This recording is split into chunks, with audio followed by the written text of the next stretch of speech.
The morning I woke up, my daughter-in-law was standing in the living room screaming at our housekeeper and her two young children. "Get out, you're fired, and don't ever come back," she shouted as she threw their bags onto the porch. I started toward them, but my son grabbed my arm. "Dad, don't interfere. This is none of your business."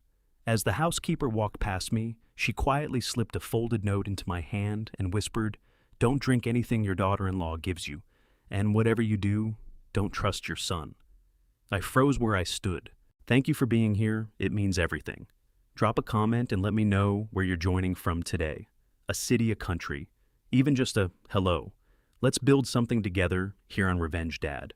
Please note certain elements of this story are fictional, added to deepen the narrative and the message. Names and settings are not intended to reflect any specific person or place, but what this story teaches you is absolutely worth your time.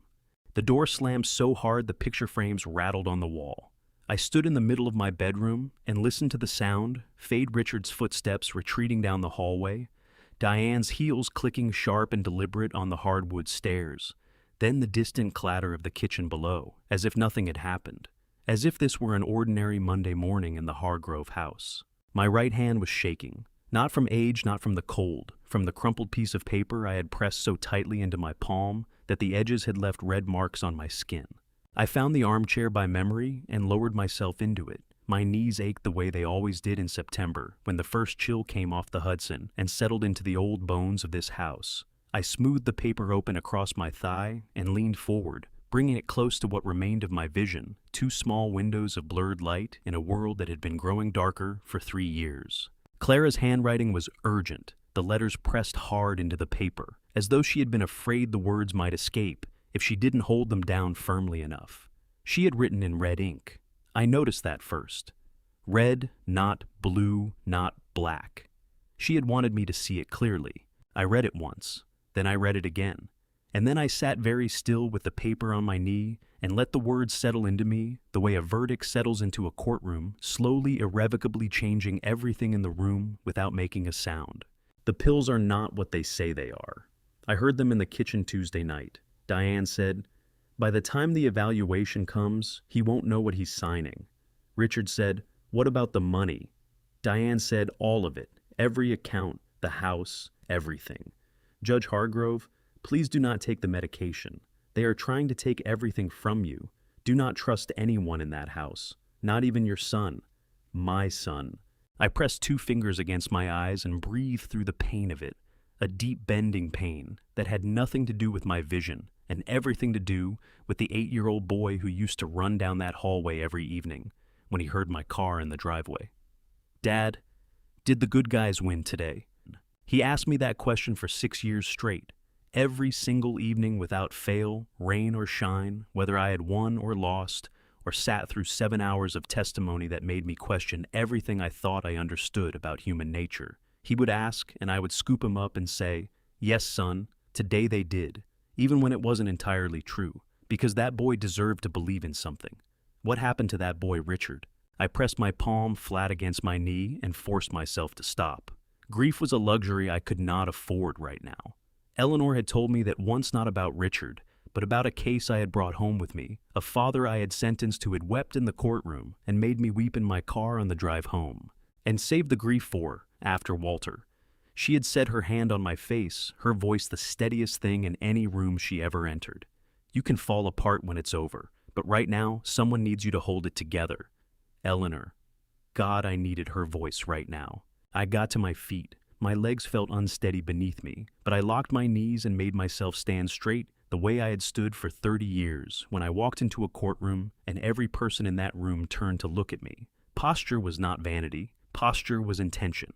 It told your body what your mind had already decided. I had decided. I crossed to the window and found the small brass lighter I kept on the sill, a gift from Eddie Callahan 20 years ago, engraved with the scales of justice and the words, "For the man who always knew." My thumb found the wheel by touch and struck it twice. The flame caught on the 3rd try. I held Clara's note to the flame and watched the red ink curl and blacken at the edges. The paper caught quickly. It had been thin, the kind Clara used for grocery lists. Within 15 seconds, there was nothing left but a small curl of ash that I carried to the bathroom and dissolved under running water. I had memorized every word. I did not need the paper anymore. Back in the armchair, I sat with my hands folded on my lap and began to think not with the panic of a frightened old man, but with the deliberate, methodical calm of someone who had spent 3 decades sorting truth from deception for a living. I thought about what I knew. I thought about what they didn't know that I knew. And I thought about the distance between those two things, and how wide that distance was, and what a man with patience and 30 years of courtroom experience could do with a gap that wide. It was considerable. Your greatest weapon was never your gavel. Eleanor used to say her eyes bright with the particular warmth she reserved for moments when she was absolutely certain she was right. It was your patience, Walter. It has always been your patience. She was right. She was always right. 3 soft knocks on the bedroom door. Then Diane's voice, warm as syrup, smooth as river stones. The kind of voice that had probably charmed every room it had ever entered until you listened carefully enough to hear what was underneath it. "Walter, honey, it's time for your morning medication." I looked toward the door. My heart was hammering against my ribs hard enough that I was almost certain she could hear it through the wood. But I made sure of my face, first arranging it into the expression of a tired, confused old man who had just been upset by a difficult morning and needed his rest. Then I called back, and my voice came out perfectly steady. "Come in, Diane. I've been waiting." The door handle turned. She came in carrying a small wooden tray. I could hear the difference between wood and plastic, the slightly heavier footfall when someone is balancing something in front of them, rather than swinging their arms freely. Diane always carried the tray the same way, precise, controlled, the way she did everything. "Here we go," she said, and her voice was the temperature of warm honey. "2 with water, just like Dr. Reeves prescribed. You doing okay this morning, Walter? That whole situation downstairs, I want you to know, I feel terrible about it." She did not feel terrible about it. I had spent 30 years listening to people tell me things they did not mean, and the tell was always in the breath, before the sentence too short, too prepared, like an actor who had run the line too many times in rehearsal. "I'm fine," I said. "Just tired." "Of course you are." She set the tray on the side table beside my chair. I heard the pills rattle softly in the small cup, 2 of them always to one white and one pale yellow, though I had long since stopped being able to distinguish the colors clearly. "Here, let me help you." She pressed the cup into my left hand and the glass of water into my right. I let my right hand tremble slightly, not too much, just enough. Just enough to be the old man she expected me to be. "Oh, careful," she started. I tipped the glass. Water splashed across the tray, across her wrist, across the knee of my trousers. Diane let out a sharp breath through her nose, the sound of irritation being swallowed, before it could become something she'd have to apologize for, and immediately bent to pick up the glass from where it had rolled under the chair. The moment her head went down, my left hand moved. I pressed both pills between my index finger and the inside of my palm, a technique I had watched a magician perform at Richard's 8th birthday party, and had never imagined I would need for myself. And when Diane straightened up and handed me a dry cloth from the tray, both pills were gone from the cup. "I'm so sorry," I said. "My hands aren't what they used to be. Don't apologize." Her voice had recovered its warmth, but underneath it I could feel the thin wire of her frustration pulled tight. "I'll get you fresh water. Just wait right there." She went to the bathroom. 30 seconds. I reached into the gap between the cushion and the arm of the chair and deposited both pills into the small fold of fabric I had created there the night before by working a seam loose with my thumbnail. They slipped in without a sound. When Diane came back, I accepted the new glass with shaking hands and mimed swallowing. She watched me for exactly 4 seconds, I counted, then picked up the tray and left. I exhaled slowly through my nose. That was day 1. By day 2, I had refined the technique. The pills went under my tongue, now tucked into the soft hollow, beneath where Diane couldn't see them, even if she peered close, which she occasionally did, with the focused attention of someone checking their work. I would hold them there through the conversation, through whatever cheerful observation she made about the weather, or Richard's business calls, or the garden that nobody tended anymore, and the moment she turned for the door, I would transfer them to the fold of cloth in the chair. I was accumulating evidence, slowly pill by pill, the way a jury accumulates certainty, one fact at a time. Nothing dramatic, just the steady weight of things that cannot be explained away. On the afternoon of the second day, Tuesday, I heard something that changed the shape of everything. I had been sitting near the partially open door of my bedroom, which gave me a narrow channel of sound from the hallway, and if the acoustics cooperated from Richard's study, one floor below. The old houses were built before insulation was a priority, and sound moved through the Hargrove estate, the way water moved through limestone, finding every crack traveling farther than anyone expected. Diane's voice came up through the floor, clipped and businesslike, the warm honey entirely absent. The psychiatric evaluation is scheduled for Friday morning, Dr. Reeves confirmed. A pause, she was on the phone. Once the incompetency declaration goes through, the power of attorney activates automatically. Everything transfers. The house, the accounts, the portfolios, all of it. Another pause longer. No, he doesn't suspect anything. He's confused and grieving and half blind. He's exactly where we need him to be. My jaw tightened so hard I felt the ache of it in my back teeth. Friday. They had scheduled Friday. That was 3 days away. I sat with that knowledge for a long time, turning it over in my mind the way I used to turn a piece of evidence over in my hands before a trial, looking for every angle, every implication, every weakness in their construction. The incompetency declaration was the heart of it. If a court-appointed psychiatrist evaluated me and found me mentally incapacitated, and if Diane had already arranged for that psychiatrist to find exactly what she needed him to find, then I would cease to exist as a legal person. Walter Hargrove, 30 years on the New York State Supreme Court bench, would become a signature on a page that someone else controlled, not while I was breathing.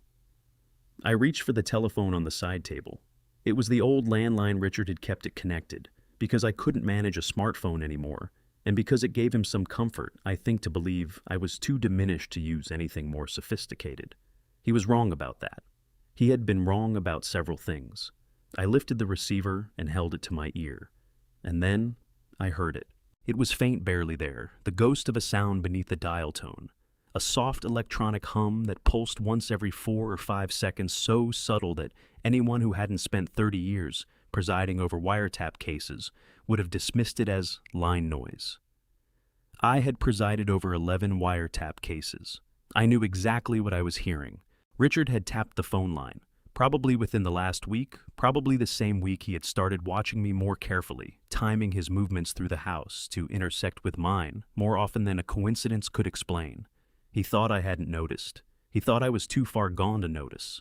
I set the receiver back in its cradle very gently so it made no sound at all. Then I sat back in my chair, and for the first time since Sunday morning, since Eleanor's pillow still smelled faintly of lavender and the world still made a kind of sense, I smiled. Because Richard had just handed me something invaluable. He had told me without meaning to exactly how much he was afraid of me. And a man who was afraid of me was a man who could still be beaten. I would use that phone. But I would use it on my own terms at a time of my choosing to say exactly what I needed Richard to hear. I just needed one more night to get everything into place first. The house had a different sound at night. During the day, it was full of Diane's careful movements and Richard's telephone voice. At night, when they retreated upstairs, I could hear what was underneath: the oak staircase, the grandfather clock, the slow breathing of a house that had held a family for 40 years. I lay in the dark and let myself remember. Richard at 8 years old, sliding the last 4 steps in his socks. He would crash into the kitchen, wrap both arms around Eleanor's waist, and she would pretend to stagger. "Richard Allen Hargrove, you are going to knock me into next Tuesday." And he would laugh, that big unguarded laugh that came all the way from his stomach. My chest ached with the memory of it. When had that laugh disappeared? Somewhere in his 20s, when Diane entered the picture. Sharp eyes, a slow way of making Richard feel that what he had was never sufficient. I had not fought hard enough, a fair judge, a passive father. The clock struck 2. I sat up in the dark. The cold air hit my feet and helped me think. The pills were accumulating in the fold of the chair. The phone call to Eddie was still ahead of me. I knew exactly how I would make it and what I needed Richard to believe when he heard it through his listening device. Not the truth, a version of the truth true in every piece misleading in its impression. And then there was Clara. Clara and the tablet and what Lily's habit of leaving it running on the kitchen shelf had captured 2 nights ago. I had heard Lily mention it that morning while Diane was still upstairs. "Mama, I left my tablet on the shelf again. It was still going when I woke up." A child's passing comment, but some reflex that 30 years on the bench never released had snapped to attention. If that tablet had been running in the kitchen on Sunday night, I had heard Richard and Diane there after 10. Then Lily Webb had accidentally created the most important piece of evidence in this case. I acted before Diane came back downstairs. I found Lily's backpack, pressed the tablet inside, along with a note written that morning in the dark by touch. Whether it had worked, I would not know until Clara found it. I had to trust her, the way I had trusted Eleanor, the way I had once trusted Richard. I got back into bed. Down the hall, Richard's footsteps moved toward the bathroom, always a restless sleeper, then water, then silence. Fight for this family, Eleanor had said. I'm trying, sweetheart, I whispered. I promise you, I am trying. Tomorrow night, when they were deep asleep, I would pick up that receiver and make the most deliberately misleading phone call of my entire career. And I would make sure every word was exactly what Richard needed to hear. I waited until 12:30, not because I was afraid, because timing in a courtroom and in life is the difference between a statement that lands and one that dissolves in the air. I needed Richard deep enough in sleep that he would be sluggish when the alert woke him alert enough to hear every word slow enough not to think clearly. A man who is half asleep hears the facts without the instinct to question them. I had used that principle in cross-examination more times than I could count. I dressed in the dark, just the cardigan Eleanor had given me the winter before she got sick. Then I sat on the edge of the bed and listened to the house for a full 10 minutes. Richard's breathing 2 doors down had the slow cadence of genuine sleep. Diane's was lighter, shallower, the pattern of someone who slept the way she did everything else efficiently without waste. Both of them were under. The radiators had gone quiet. The grandfather clock had just struck the half-hour each tone, moving up through the floorboards and into the bones of my feet. I found the telephone in the dark by memory and lifted the receiver. The hum was still there beneath the dial tone, that faint pulsing signature that told me Richard's ears were on the other end of this line, waiting. Good. Let them wait. I had thought carefully about what I would say and what I would not. The key was not lying creates inconsistencies and inconsistencies get found. The key was truth selectively deployed. Every word I was about to speak to Eddie would be accurate. The impression those words created in Richard's mind would be entirely false. That was a distinction I had spent 30 years living inside, and I was grateful for it now. Eddie picked up on the second ring. His voice was rough with sleep, but sharpened the moment he heard mine. 40 years of friendship will do. That will wire two people so thoroughly that the sound of one voice is enough to bring the other fully awake. Walt. Not a question. A recognition. Eddie. I kept my voice low, slightly unsteady, just enough to sound like a frightened old man rather than a retired judge running a deliberate misdirection. I need your help. I didn't know who else to call. Talk to me. His voice dropped immediately, instinctively. What's happening? It's Richard. I let a long breath out through my nose, genuine enough because saying my son's name in this context still cost me something physical, something in the chest that no amount of strategic thinking could armor against. He and Diane have been, there's medication, Eddie, pills they've been giving me. I managed to keep some of them. They're in my desk drawer in the old aspirin tin. I need you to take them and get them tested. A pause. I could hear Eddie processing the sharp, practiced mind of a man who had argued federal cases for 30 years, running the implications, building the picture. Walter, are you telling me your son is... I'm telling you I need those pills tested, I said firmly. And I need you to come to the house, tomorrow if you can. I'll leave the study window unlatched. You remember the old catch on the left side, the one that never held properly. Come in through the garden. Walt, I can come tonight. Tomorrow, I said. Come tomorrow, and Eddie. I dropped my voice further, letting it shake just slightly. Be careful. Don't tell anyone you're coming. You have my word. Solid, warm. The voice of a man who had never once in 40 years broken a promise to me. I'll be there. I set the receiver down slowly. What I had just told Eddie was true in every particular. The pills had indeed been kept. The study window did indeed have a faulty catch on the left side. What I had not said, what I had communicated in the private shorthand that 40 years of friendship had built between us, was that none of those things were where they appeared to be. The aspirin tin had not been in the desk drawer since Thursday morning. It was sitting in Mrs. Edna Park's kitchen, on the other side of the back fence, wrapped in a white handkerchief, inside a brown paper envelope. And come through the garden window meant in the language only Eddie would understand the opposite of what it appeared, "Stay away from this house and wait for my instructions through another channel." Eddie had heard me say, "Come through the garden," exactly twice before, in 40 years. Both times it had meant the same thing: do not come at all. He would know. I was certain of it.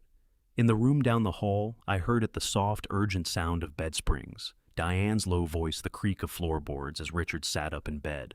The listening device had done exactly what I needed it to do. I sat very still and listened. Richard's voice came lower than his normal register, the voice he used when he was frightened and trying not to show it. Diane's response was clipped and immediate, the voice of someone who had already moved past the alarm and into the planning. They believed the pills were in my desk drawer. They believed Eddie was coming to the house tomorrow through the garden window. They believed I was a frightened, half-blind old man who had just made a desperate call without understanding that he was being monitored. They believed all of it. I set the phone down, pressed both palms flat against my thighs, and felt my heart hammering so hard I could hear it in my ears. My hands were trembling genuinely, not from performance, because even a man who has spent his life in courtrooms feels the full weight of a moment like this. I had just set something in motion that could not be unmade, but underneath the trembling was something else, something quieter and steadier than fear. I thought about Eleanor and the last thing she had asked me to promise. I thought about Clara alone with her children, in a motel room in Yonkers waiting. I thought about Eddie awake in Manhattan, turning over the meaning of "come through the garden" in that careful, precise mind of his. They were all doing their part. I had done mine. I was still standing. Tomorrow, Richard and Diane would discover the aspirin tin was gone. They would panic Diane in her cold, precise way, and Richard in his loud, unraveling way. And panicking people make mistakes, and mistakes leave evidence. And evidence was the only language I had ever fully trusted. I set the receiver back in its cradle with both hands so gently it made no sound at all. Then I sat in the dark and listened to the house breathe around me, and I did not move for a very long time. I was up at 5:15. The house was still breathing in its slow nighttime rhythm, Richard's deep, heavy sleep, Diane's lighter pattern, 2 beats behind his, the radiators clicking softly as the September pre-dawn pushed the temperature down another few degrees. I had learned to read this house by sound, the way a sailor reads weather by cloud formation. Right now, it was telling me I had at least 45 minutes before anyone stirred. I dressed by touch the dark corduroys I kept on the left hook, the gray wool sweater Eleanor had given me, the Christmas before she got sick, the heavy socks that I always wore in the garden, because the morning dew came up through the soles of ordinary shoes. I moved slowly, deliberately, making no sound that the floors didn't already make on their own. The envelope had been prepared 2 nights ago. I had done it in complete darkness, seated at my desk, with the drawer pulled open, working by memory and fingertip. The aspirin tin with its accumulated pills, 14 days of careful collection. Each one a small act of resistance went in, first wrapped in a handkerchief so it wouldn't rattle. Then the single sheet of paper I had written by touch on my notepad, pressing hard enough that the letters would be legible, even if my spacing was imperfect. The name and precinct number of Detective Rosa Mendez, which I had committed to memory 3 years ago, after reading a profile of her in the Westchester Gazette, a piece about a fraud case she had cracked that reminded me in its methodical patience of the best work I had seen in my own courtroom. And beneath her name, 4 words: "She is already looking." Because I believe she was. The Taconic incident, whatever Richard was planning for Eddie, would not go unnoticed by someone like Mendez. I was counting on that. I folded the envelope once and pressed it flat, then slid it into the interior pocket of my old gardening jacket, which had been hanging on the hook by the back door since April. Nobody touched that jacket. It smelled like soil and old rubber, and 30 years of weekend mornings that Diane had no interest in. The back door opened without a sound. I had oiled the hinges myself 2 weeks ago, when I had first begun to understand what was coming. The garden hit me like a memory. Cool air, damp grass, the smell of the rose bushes Eleanor had planted along the eastern fence 20 years ago, and that I had kept alive through 3 years of grief and failing eyesight, through sheer stubborn habit. My cane found the flagstone path, and I followed it to the back fence, counting steps the way I always did. 14 to the first turn, 9 to the gate, 6 more to the gap in the boards, where the old cedar plank had never quite sat, flush. I did not need to knock. Edna Park had been watching for me. Walter Hargrove. She said, her voice barely above a whisper, but carrying all the warmth of a woman who had known me since the year Richard started kindergarten. I heard the soft scrape of her garden, clogs on the flagstones on her side of the fence, and then her fingers appeared through the gap, reaching for mine, with the matter-of-fact steadiness of someone who had decided well in advance that she was not going to make this harder than it needed to be. I pressed the envelope into her hands. "Clara Webb," I said quietly. "She's at the Yonkers Motor Inn off Central Avenue, room 114. She needs this today, Edna, before noon if you can manage it." "I'll be in my car in 20 minutes, Edna said, and her voice carried not a flicker of hesitation.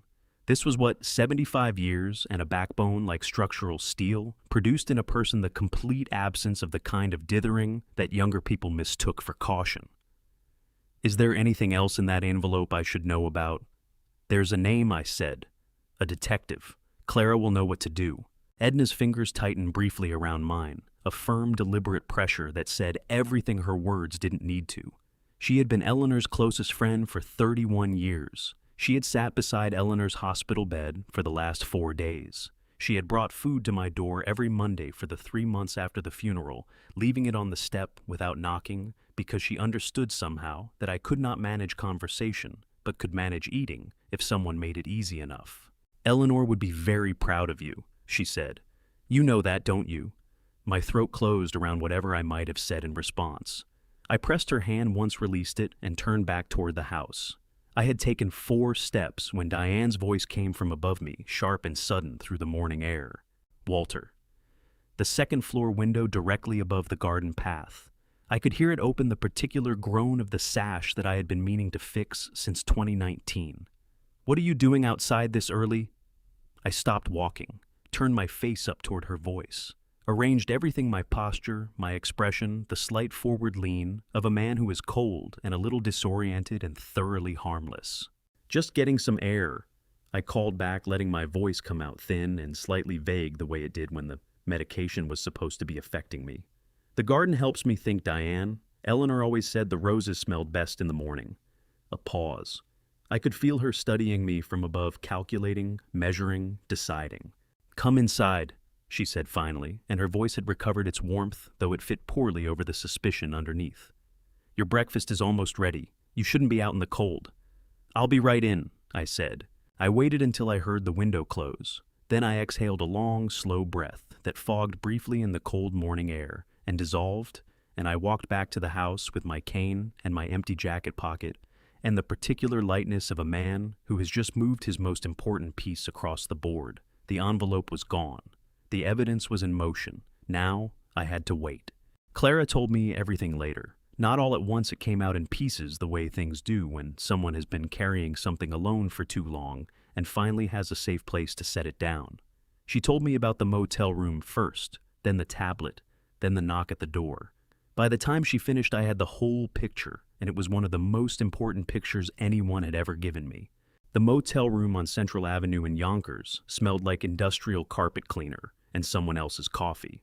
That was the first thing Clara noticed when they arrived, that particular combination of institutional cleanliness and other people's lives that settles into budget lodgings and never quite leaves. She had not slept in 31 hours. It was Thursday evening, nearly 9 o'clock, and outside the window, the Yonkers traffic had thinned to the occasional passing headlight.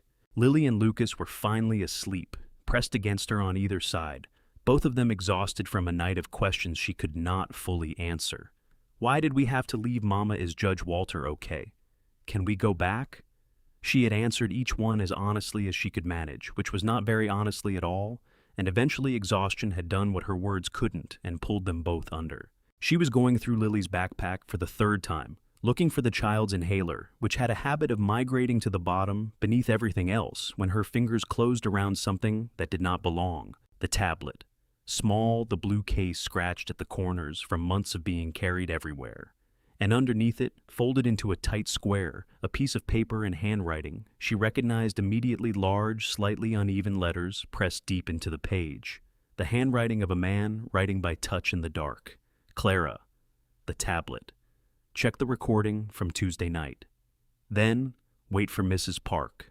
W.H. I had written that note the morning of the incident, before Diane came back downstairs. I had found Lily's backpack in the hallway, pressed the tablet inside, along with the note, and hoped. That was all I could do at that point. Hoped that Lily's habit of leaving things running on every surface she encountered had done what I suspected it had done. It had. Clara carried the tablet to the bathroom and sat on the edge of the tub with the door pulled mostly closed. One file. 47 minutes and 23 seconds. Timestamped Sunday at 10:58 p.m. She pressed play. The first thing she heard was the refrigerator hum, the deep familiar drone of my kitchen. Then the back door, footsteps on tile, the light switch. And then voices. Richard's first. The company can't absorb another month of this, Diane. We're talking about personal liability now. My personal liability. Diane's answer came immediately. Which is exactly why we move on the evaluation Friday. Once the incompetency declaration goes through, the power of attorney activates. Everything transfers: the house, the accounts, the investment portfolios.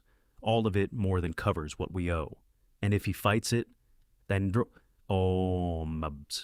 the medication takes care of that. By Friday, he won't be capable of fighting anything. A pause.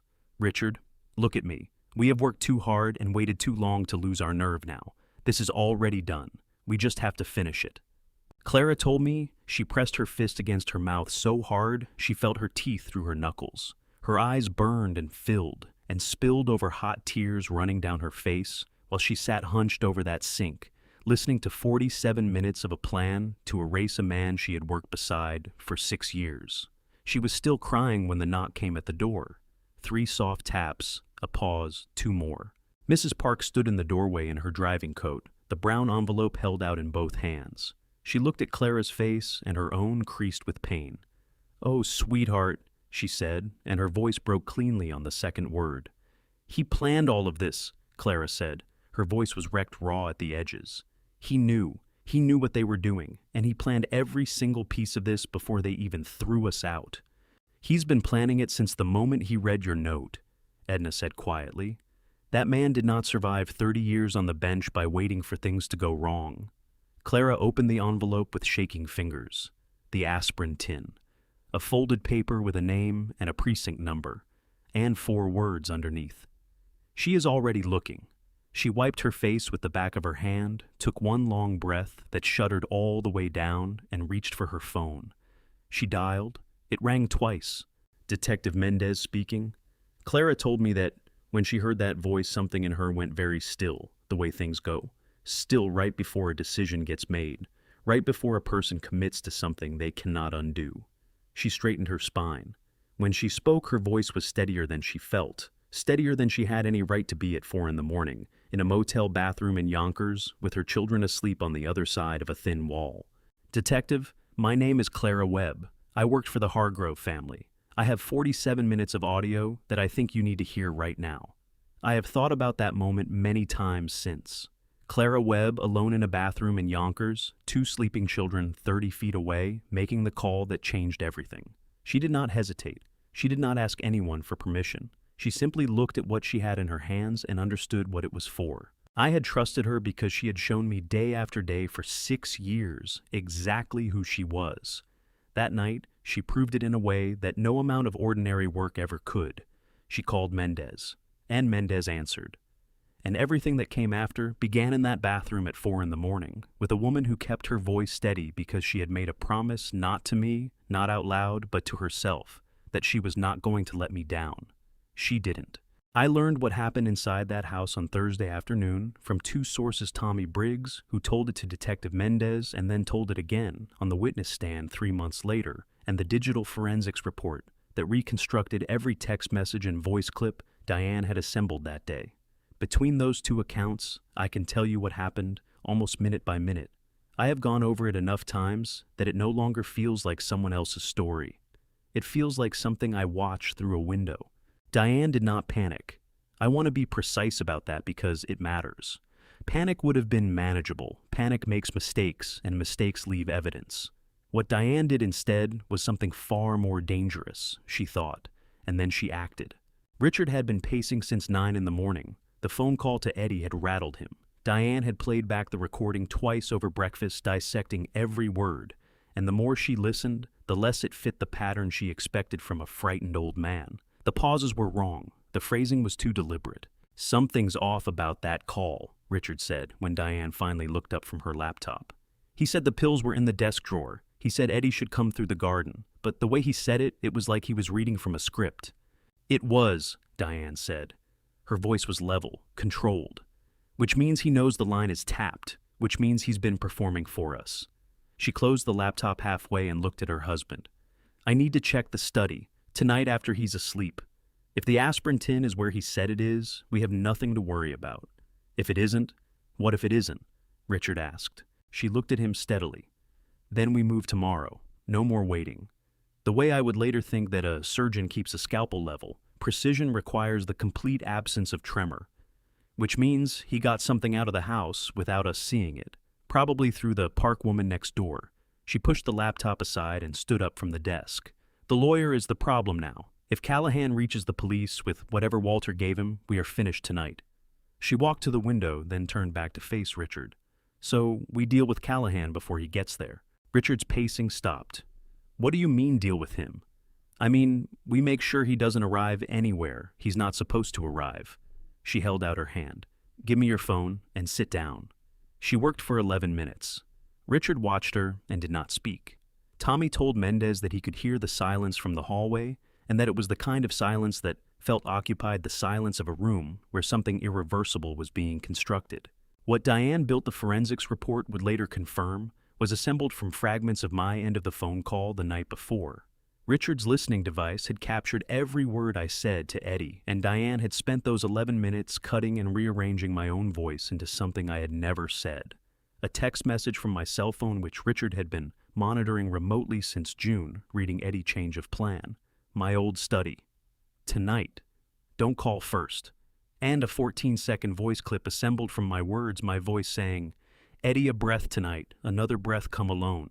The joins were imperfect, Tommy said, but plausible enough. Plausible enough for a 74-year-old man receiving a message from a friend he was already afraid for.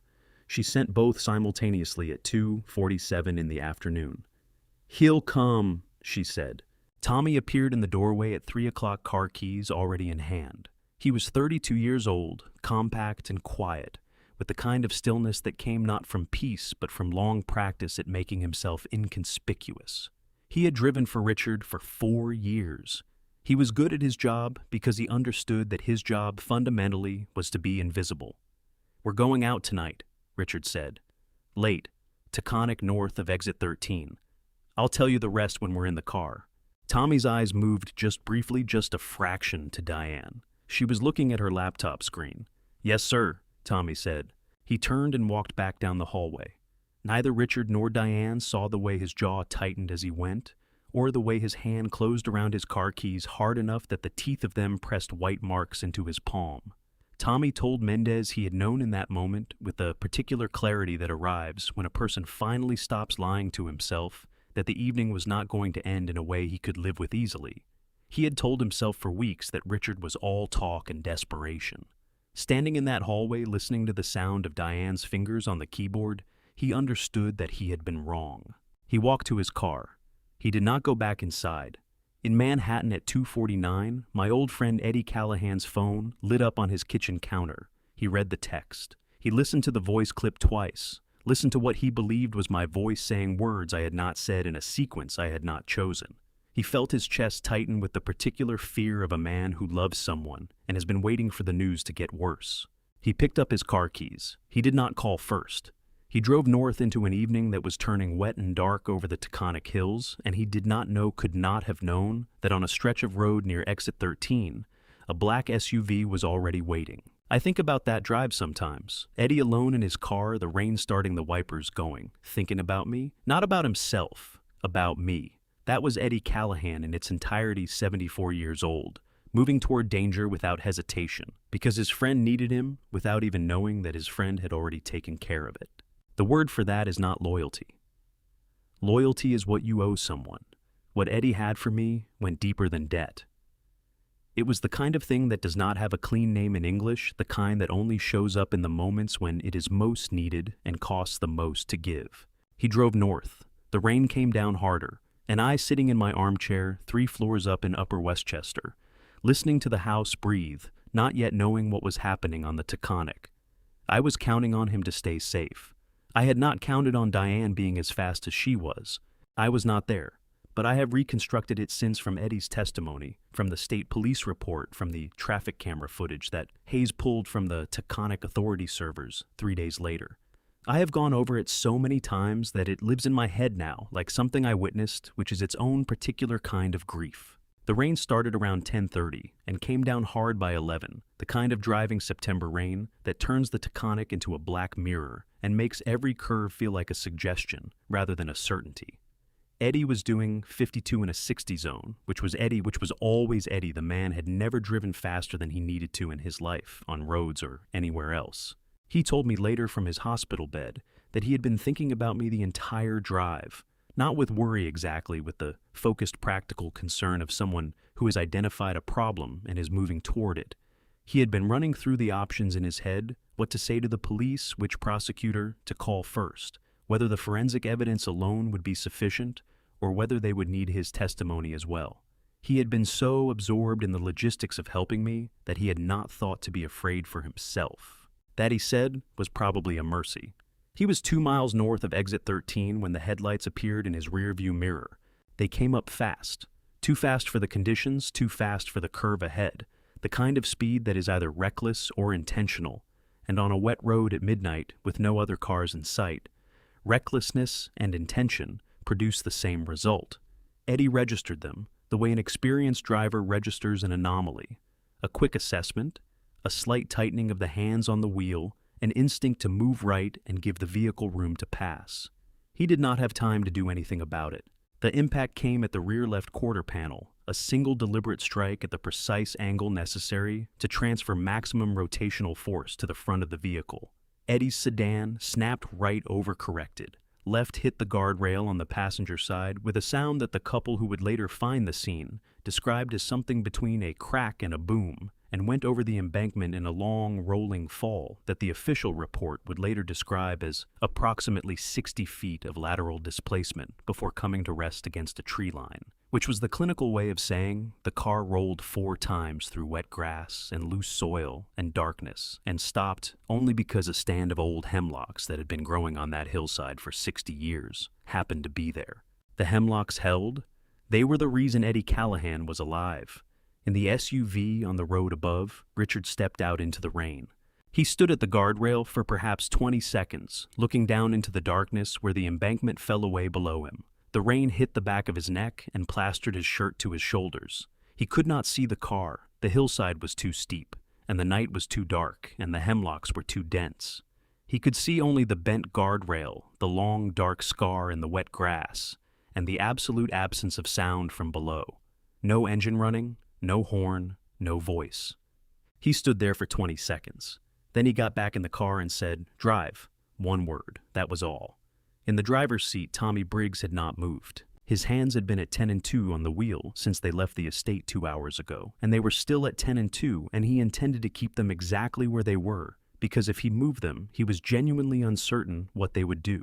His eyes were fixed on the point in the windshield directly in front of him, not on Richard coming back from the guardrail, not on the bent metal catching the edge of the headlights, not on the darkness below, where a 74-year-old man might or might not still be breathing. Tommy Briggs was 32 years old. He had a daughter named Sophie who had just started 2nd grade and who still believed with the complete and unassailable confidence of a 7-year-old that her father was one of the good ones. He had a son named Marcus who was 5 and who had his mother's eyes and who called him Daddy in a voice that made Tommy feel every single time that he was the most important person in the world to at least one living human being. He thought about Marcus saying Daddy as he pulled back onto the Taconic and accelerated north into the rain. He did not look in the rearview mirror. He understood with a clarity that arrived not gradually, but all at once, that looking in the rearview mirror was something he would never be able to undo.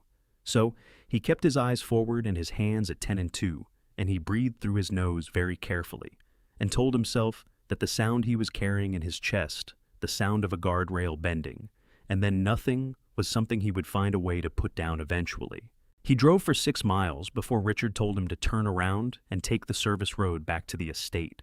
He drove those 6 miles without speaking, without looking sideways, without doing anything except moving the wheel when the road required it. He dropped Richard at the estate's side entrance and drove to his apartment above the garage and walked up the stairs and sat down on the edge of his bed. He did not turn on the lights. He did not turn on the television. He sat in the dark with his hands on his knees and stared at the wall and did not sleep and would not sleep for a very long time. 12 minutes after Richard said, "Drive," a couple in a Subaru Outback came around the curve north of exit 13 on their way home from a late dinner in Rhinebeck. The wife, Carol, was half asleep against the window, her breath fogging the glass. Her husband, David, was thinking about the coffee maker when his headlights caught the guardrail. He saw the bend first, then the skid marks two distinct sets, one leading to the guardrail, one leading away at an angle that made his stomach drop before his brain had finished processing what he was seeing. He pulled over without saying anything. He got out in the rain and walked to the guardrail and looked down and saw 60 feet below, in the darkness at the edge of the tree line, a single headlight still burning weakly through the broken front panel of a sedan, wrapped around the base of an old hemlock. He ran back to the car. "Carol." His voice came out higher than he expected. "Carol, wake up. Call 911 right now. Right now, not in a minute." Carol sat up. She looked at his face. She dialed. The ambulance reached the scene at 12:19. The paramedics found Eddie Callahan still breathing unconscious, 3 ribs, fractured on the left side, a moderate subdural hematoma that would require careful monitoring but not surgery, and a cut above his left eye that had bled dramatically and looked worse than it was. His seatbelt had held.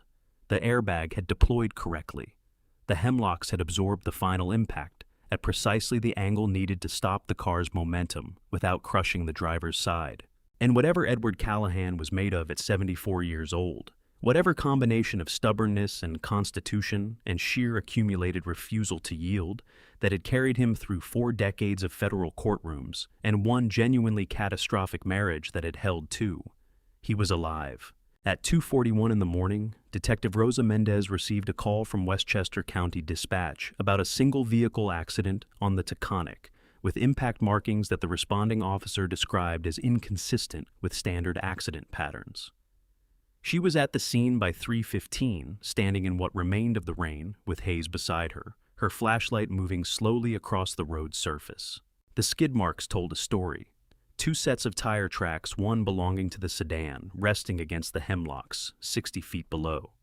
The other belonging to a vehicle that had departed the scene and left behind in the soft asphalt at the point of impact, a gouge that was not consistent with a driver losing control. It was consistent with a driver who had applied force to another vehicle deliberately at speed at a calculated angle. Mendez crouched down and looked at that gouge for a long time. The rain was almost finished, and the road surface held its evidence with the patience of something that had been waiting to be found. She pressed 2 fingers into the edge of the depression, felt the angle of it, and stood up slowly. "This wasn't an accident," she said. Hayes was already writing. "I'll pull the camera footage from the last 2 exits." Mendez nodded. She walked to the bent guardrail and shone her flashlight down the embankment to where the ambulance lights were still pulsing blue and white against the hemlocks.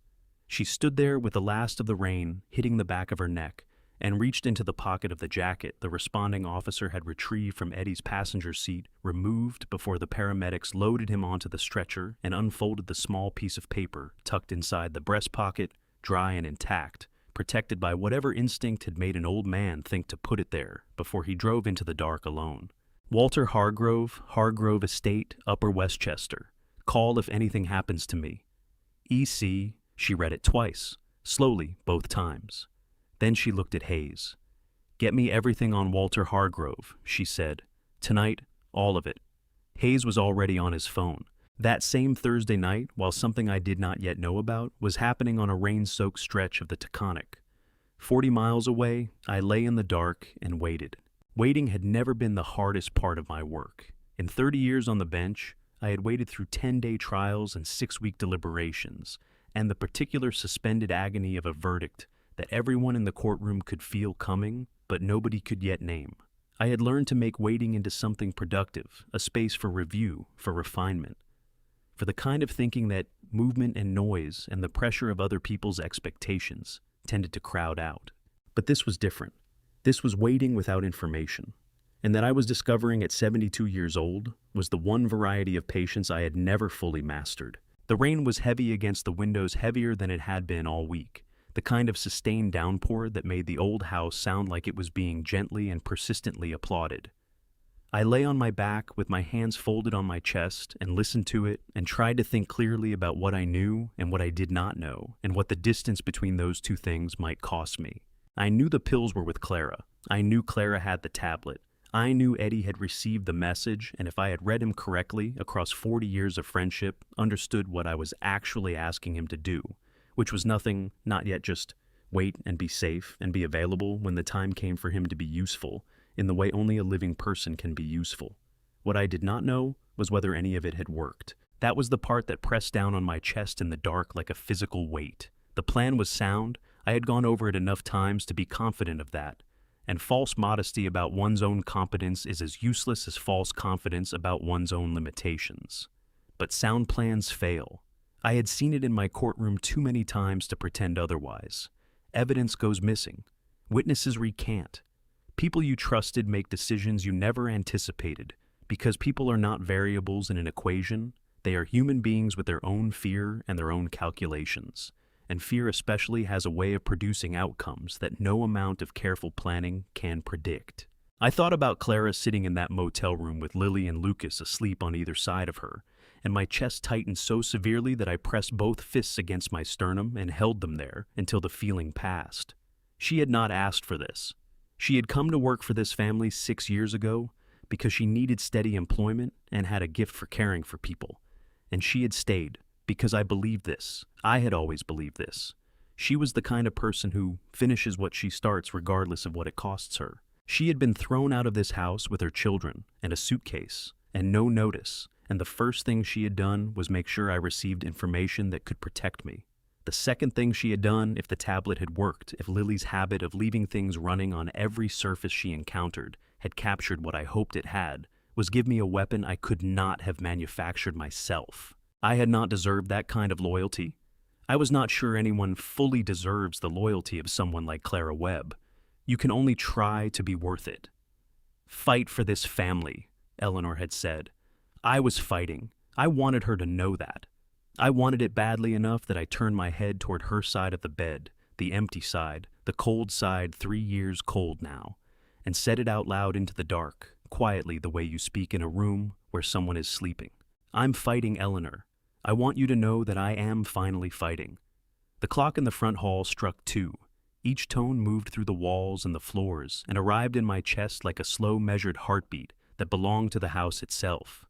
Down the hall, I heard Richard's footsteps, his restless 2 a.m. trip to the bathroom, the same as it had been since he was a teenager, the pipes shuddering briefly as the water ran and then went quiet. And then the creak of the bedroom door and the settling of the floorboards as he got back into bed, and then nothing. I breathed, in and out, slow and even. The way I had learned to breathe before delivering a difficult verdict, the kind that was legally correct and humanly devastating, and required you to be fully present for both of those things simultaneously, without letting one overwhelm the other. Tomorrow would be the hardest day. Richard and Diane would discover the pills were gone. They would panic Diane in her cold, precise way, and Richard in his loud, unraveling way. And panicking people make mistakes, and mistakes leave evidence. And evidence was the only language I had ever fully trusted. I just had to get to tomorrow. One more night. One more stretch of dark and rain, and the ticking of Eleanor's clock, and the breathing of a house that had held too much grief and was perhaps finally beginning to release it. One more night, I whispered. And somewhere under the sound of the rain, I thought I heard the house whisper back.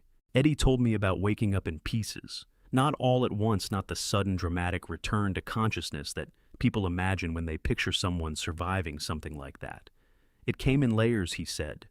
The beeping first. Then the light too bright, too white, the particular quality of fluorescent light that exists nowhere on Earth except hospitals and certain government buildings. Then the weight on his chest, which he described as feeling like someone had parked a Buick on his left side and forgotten to move it before leaving. He told me this 6 days after it happened, sitting up in a hospital bed in Westchester Medical with 3 taped ribs and a bandage above his left eye, and the particular expression of a man who has had a great deal of time to think and has arrived at conclusions he is not entirely comfortable with. I sat beside him and listened, and did not say anything for a long time, because some things need to be told all the way through before the person telling them can breathe properly again. The first thing he saw when his eyes adjusted, he said, was a ceiling he did not recognize. White acoustic tile, a frosted light panel, a monitor to his left that was beeping at regular intervals in a tone he found deeply irritating, which he took as a good sign. If the beeping annoyed him, he was probably still himself. He turned his head, slowly, because his neck informed him immediately that turning his head quickly was no longer an option. A young nurse in blue scrubs was making a note on a tablet computer at the foot of his bed.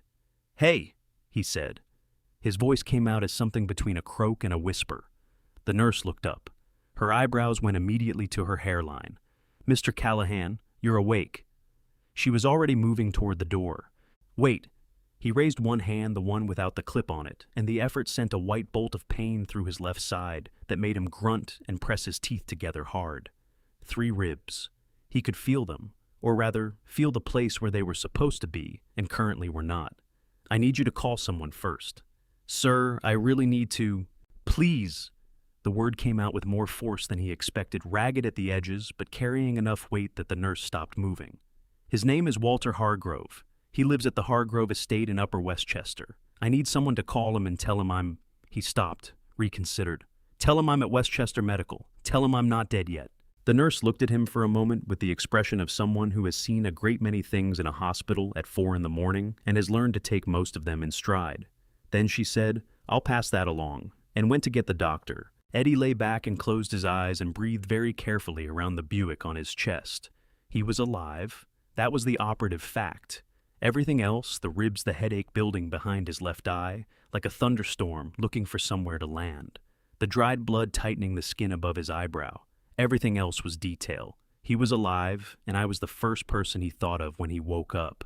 And that told me something about what our 40 years together had been worth. What I did not know, lying in my armchair in the dark 3 floors up in Upper Westchester, while Eddie was waking in that hospital bed, was any of this. I did not know he had survived. I did not know the hemlocks had held. I did not know that a couple in a Subaru Outback had seen the bent guardrail and called 911, or that the paramedics had reached him in time, or that his seatbelt and the airbag and 60 years of old hemlock trees had combined to keep my oldest friend breathing through the night.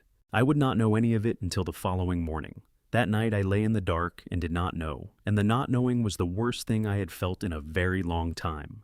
But Mendez knew. She told me the rest of it later, her arrival at the scene, the skid marks, the gouge, and the asphalt. She described standing at the bent guardrail in the last of the rain, looking down the embankment to where the ambulance lights were still pulsing against the hemlocks, and the way the certainty of it settled into her cold and complete and impossible to dismiss. She reached into the pocket of the jacket the responding officer had retrieved from Eddie's passenger seat and unfolded the small piece of paper she found tucked inside the breast pocket. Dry and intact, protected by whatever instinct had made an old man think to put it there before he drove into the dark alone. Walter Hargrove, Hargrove Estate, Upper Westchester. Call if anything happens to me. E.C. She read it twice. Then she looked at Hayes. "Get me everything on Walter Hargrove," she said. "Tonight. All of it." I did not know any of this was happening on Friday afternoon. I did not know Tommy Briggs had walked into the 46th precinct. I did not know the arrest warrant had been signed at 5:47. I did not know that Mendez was already parked outside my gate in the dark with her lights off, waiting for the house to go quiet. What I knew was the sound of Richard and Diane's footsteps on the stairs at 9:47, and the particular quality of silence that filled the house in the minutes before they reached my door. Everything else I would learn later, and when I did, I would understand something that had not been clear to me before, that the chain of events which brought Mendez to my bedroom that night had begun not with a detective and not with a court order, and not with 47 minutes of audio captured by a child's forgotten tablet. It had begun with an old man writing a note on a scrap of paper in the dark, tucking it into the breast pocket of his jacket, and driving north alone into the rain. Eddie had made that decision, and because he had everything else, became possible. I have thought about that chain of events many times since. How everything hinged on a piece of paper the size of a business card tucked into the breast pocket of a jacket that stayed dry by accident, found by a woman who had the instinct to read it twice. How close it all came to going differently. How many small things had to hold for the large thing to work? They held. All of them, they held. Clara told me about the diner on Jerome Avenue the same afternoon. She told me about the motel room sitting at my kitchen table 3 weeks after everything was over. Her hands wrapped around a mug of tea, Lily and Lucas doing their homework at the other end of the table, and the whole house finally quiet in a way it had not been quiet for a long time. She said the coffee was terrible. She said she had drunk 3 cups of it anyway because Mendez was already on her second, and Clara did not want to be the kind of person who complained about coffee when a detective was trying to save someone's life. I have thought about that detail many times since. The coffee. The way Clara noticed it and said nothing and drank it anyway. That was Clara Webb in miniature, the whole of who she was, compressed into a single small decision. Mendez had called her from the Taconic at 4 a.m, 2 minutes after reading the note in Eddie's pocket. Clara told me she had been awake. She had not slept at all that night, sitting on the edge of the motel bed in the dark, watching Lily and Lucas breathe, waiting for something she could not have named. When her phone rang and she saw an unknown number with a Westchester area code she knew. They met at 7:15 at the diner on Jerome Avenue, 2 blocks from the 46th precinct. Mendez was already there when Clara arrived, already on her second cup of the terrible coffee, her notebook open, her pen moving. She had the particular quality of someone who had been up all night and had decided somewhere around 3 a.m. that sleep was a problem to solve later. Clara sat down across from her. Lily and Lucas took the small table by the window with 2 hot chocolates and a shared order of pancakes. Clara told me that Lily kept looking over at her throughout the whole conversation, not anxiously but with the focused attention of a child who understands that something important is happening even if she cannot hear the words. Clara talked for 22 minutes without stopping. Mendez let her. She wrote everything down without interrupting, which Clara told me was one of the most reassuring things anyone had ever done for her. The simple act of listening, without redirecting, without summarizing, without hurrying toward a conclusion before the whole story had been told. When Clara finished, Mendez set her pen down. She pulled on a pair of nitrile gloves and opened the brown envelope Clara had brought, the one Mrs. Park had delivered the night before. The aspirin tin went immediately into an evidence bag labeled with the time and date and Mendez's badge number. Then Mendez plugged her department-issue earbuds into Clara's tablet and listened to the audio file. She did not move for 47 minutes. Clara told me she watched Mendez's face the entire time, not because she expected to see anything, but because she needed to watch something, needed to anchor herself to something external while she sat with the knowledge of what was on that recording. Mendez's face gave almost nothing away. It was a professional face trained over 15 years to receive information without telegraphing reaction. But at the 23rd minute, when Diane's voice said, "By next week he won't even know what he's signing," Clara saw something move across Mendez's expression, something that was not quite anger and not quite grief, but lived in the neighborhood of both. When it finished, Mendez removed the earbuds. She looked at Clara steadily. "I need to ask you something about this recording," she said, "and I need you to be honest with me, even if you think the answer is going to cause a problem." "Ask," Clara said. "Your daughter left this running accidentally. She didn't intend to record anyone." Mendez leaned forward slightly. "I need to be straight with you," Mendez said. "Under New York's eavesdropping statute, Penal Law Section 250, a recording made without the knowledge of any party to the conversation cannot be introduced as direct evidence at a criminal trial. The defense will argue that. We won't fight them on it." Clara's jaw tightened. "But it's real. Every word on that file actually happened. It's completely real, and it's going to do exactly what it needs to do, just not inside a courtroom." Mendez leaned forward. "This recording gives us probable cause. That means I can go to a judge tonight, lay out what's on this file, and walk out with an arrest warrant. It also means that when I sit down with Richard's driver, whoever drove that car on the Taconic, I can put this recording on the table and make very clear that we already know what happened and we already know who was in the vehicle. A person facing serious charges has a strong incentive to tell the truth when they understand the alternative." She sat back. "This file is not the evidence that convicts them. It's the key that unlocks the person who does. And that person's testimony given under oath, corroborated by the pills, the forged prescriptions, and the forensic lab, is what a jury hears." Clara exhaled long and shaking. "So it counts." "It counts," Mendez said. "Just not the way you're imagining. It counts because without it, we have nothing to pressure anyone with. With it, everything else becomes possible. She called Dr. Okafor at 7:45. He picked up on the second ring he had been awake, Clara told me, expecting the call. His voice carried the measured fury of a physician whose professional integrity had been used as a weapon against a patient in his care. His medication was changed twice in the past 6 weeks, Dr. Okafor said. Both changes were submitted on letterhead with my signature. I did not authorize either change. I did not sign either document. Someone forged my signature on a prescription modification and used it to alter the medication being administered to my patient. I'll need a formal statement, Mendez said. I'll be at your precinct at 9 o'clock, he said, and hung up. The forensic lab called at 11:43 with preliminary results. Hayes brought Mendez the notes. She read them standing in the middle of the diner, one hand braced on the back of Clara's booth, the breakfast rush washing around her like she was not there. Compound A, lorazepam dosage 4 milligrams, consistent with prescription label. Compound B, unidentified, the benzodiazepine variant dosage, approximately 8 milligrams.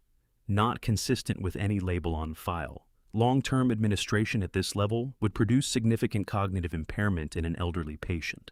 She set the paper down in front of Clara. Clara read it. Her eyes filled immediately, not the slow, dignified kind, but the sudden flooding kind that happens when confirmation arrives after a long period of terrible suspicion. She pressed both hands over her mouth, and her shoulders shook once hard, and then she pulled herself back with an effort that Clara described to me as one of the hardest things she had ever done. He knew, Clara said, her voice muffled behind her hands. He knew what they were doing to him, and he planned all of it anyway, and he never once, she stopped, breathed. He never let them see that he knew. No, Mendez said quietly. He didn't. She looked at Hayes. Hayes was already on his phone. Get me the DA, she said, and tell them we're going to need an arrest warrant. 2 names.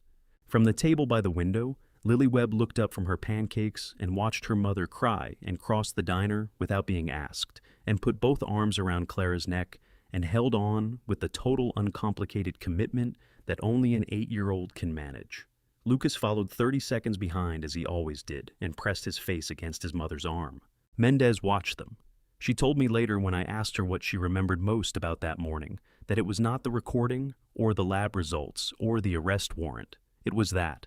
A woman and her 2 children in a booth in a diner on Jerome Avenue holding on to each other in the particular way that people hold on when they have been afraid for a long time and can finally, for the first time, feel the fear beginning to loosen its grip. She said it was the reason she had done this work for 15 years. Not the cases, not the convictions. Moments like that one. I believe her. 47 minutes and 23 seconds. I know the exact duration of that recording because Mendez told me, and because the forensic audio technician's report, which Mendez gave me a copy of 3 months later after the trial was over, and there was no longer any reason to keep it from me, listed the runtime in the second line of its findings, right below the timestamp and right above the conclusion that the file was original, unedited, and entirely authentic. I have read that report many times. I know it almost by heart now, but what I remember most is not the technical language or the legal conclusions. What I remember is what Mendez told me about the woman who authenticated it. She had been doing forensic audio work for 11 years, Mendez said. She had processed recordings of every conceivable kind, intercepted communications, body cam footage, accidentally preserved conversations that their subjects would have given anything to take back. She had developed over those 11 years a professional detachment that allowed her to process content without letting it penetrate too deeply. This one penetrated. She flagged it at the 23rd minute and called Mendez directly, rather than going through the standard report chain. When she read the relevant passage aloud by next week, he won't even know what he's signing. She stopped for exactly 1 second longer than she needed to before continuing. Some things, Mendez told me, penetrate no matter how long you have been doing the job. I understood that. I had spent 30 years on the bench trying to hold things at a professional distance, and I could count on one hand the cases that had gotten through anyway. The authentication was complete by noon. The file was original. The voices were distinct and consistent throughout, clear enough for speaker identification without enhancement.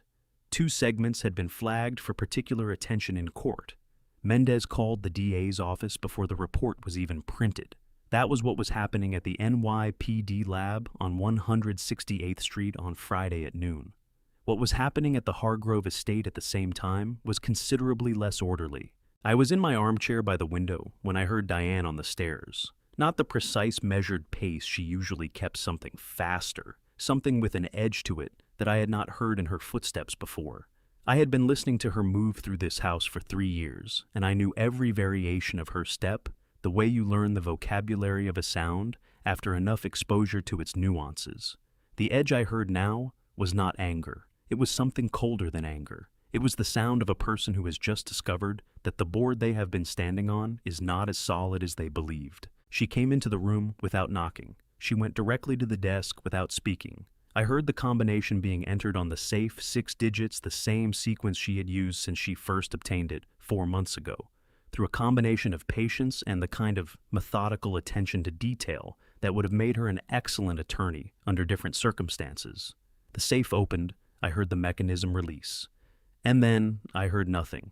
No rustle of papers. No sound of folders being moved or documents being shifted. Just the particular silence of a space that is empty when it should not be. She stood in front of that open safe for a long time. I counted her breaths, slow controlled, the breathing of someone who has trained herself to regulate her responses and is working very hard at that training right now. I counted 11 breaths before she moved again. She searched the study first, then the bedroom. She opened drawers and closed them, moved things and replaced them, checked locations that I would have used if I had been hiding something, and several that I would not. She was thorough, she was fast, and she found nothing because there was nothing to find. Everything that had mattered had left this house on Thursday morning through a gap in the back fence in the hands of a woman who had driven it to Yonkers before 8 o'clock. Finally, she stopped. I heard her footsteps come to a halt 6 feet in front of my chair. I could feel her looking at me, that particular quality of focused attention that has a physical weight to it that you can feel on your skin, even when you cannot see the eyes doing the looking. "Where are they, Walter?" I had been waiting for that question since Thursday morning. I had imagined it many times, the exact words she would use, the tone she would use to say them, the way she would stand when she said them. The reality was quieter than I had imagined, less theatrical. Just a woman standing in a room asking a question and knowing before she finished asking it that she was not going to get an answer. I said nothing. I simply turned my face toward her voice in the way I had of orienting myself toward sound, and I let the silence answer for me. And then I did something I had not planned to do, something that happened before I could stop it, before the part of me that had been controlling every reaction and every expression and every breath for 5 days could intervene. I smiled, not a performance. Not a calculated gesture, just a smile, the kind that comes when something you have been working toward for a very long time is finally irrevocably in motion, the kind that you cannot entirely suppress even when you know it is being watched. Diane saw it. I know she saw it because I felt the quality of the air in the room change, a shift so slight that a person without my years of compensatory attention might not have registered it, but I felt it with complete clarity. Something in her went very still in the way that things go still right before they accelerate. She did not say anything else. She walked out of the room and pulled the door closed behind her and stood in the hallway. I could hear her breathing through the door, and then I heard her phone come out of her pocket and the sound of a number being dialed. "Richard," she said, her voice dropping to something just above a whisper. "Everything's gone. He moved everything." A pause. "We do it tonight. No more waiting. Tonight." I sat in my chair after she left and let the smile fade. I had 13 minutes before Mendez arrived. I had one conversation still ahead of me, the most important one, and I needed to be ready for it. I folded my hands in my lap. I breathed slowly. I thought about Eleanor and about the 30 years of courtrooms and about all the times I had sat in a different chair in a different room and waited for the moment when everything that had been building finally arrived. It was almost here. I could feel it the way you feel weather before it breaks a change in pressure, a particular quality in the air, the sense that the next few minutes are going to be different from every minute that came before. I was ready. Before I reveal what Walter said when they finally came through that door, comment "justice" below and let me know you're still here.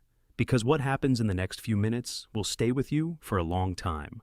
One thing worth noting, portions of this story are fictional, shaped carefully around a lesson that I hope speaks to something real in your life.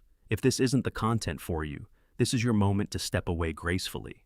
They came at 9:47. I heard them on the stairs.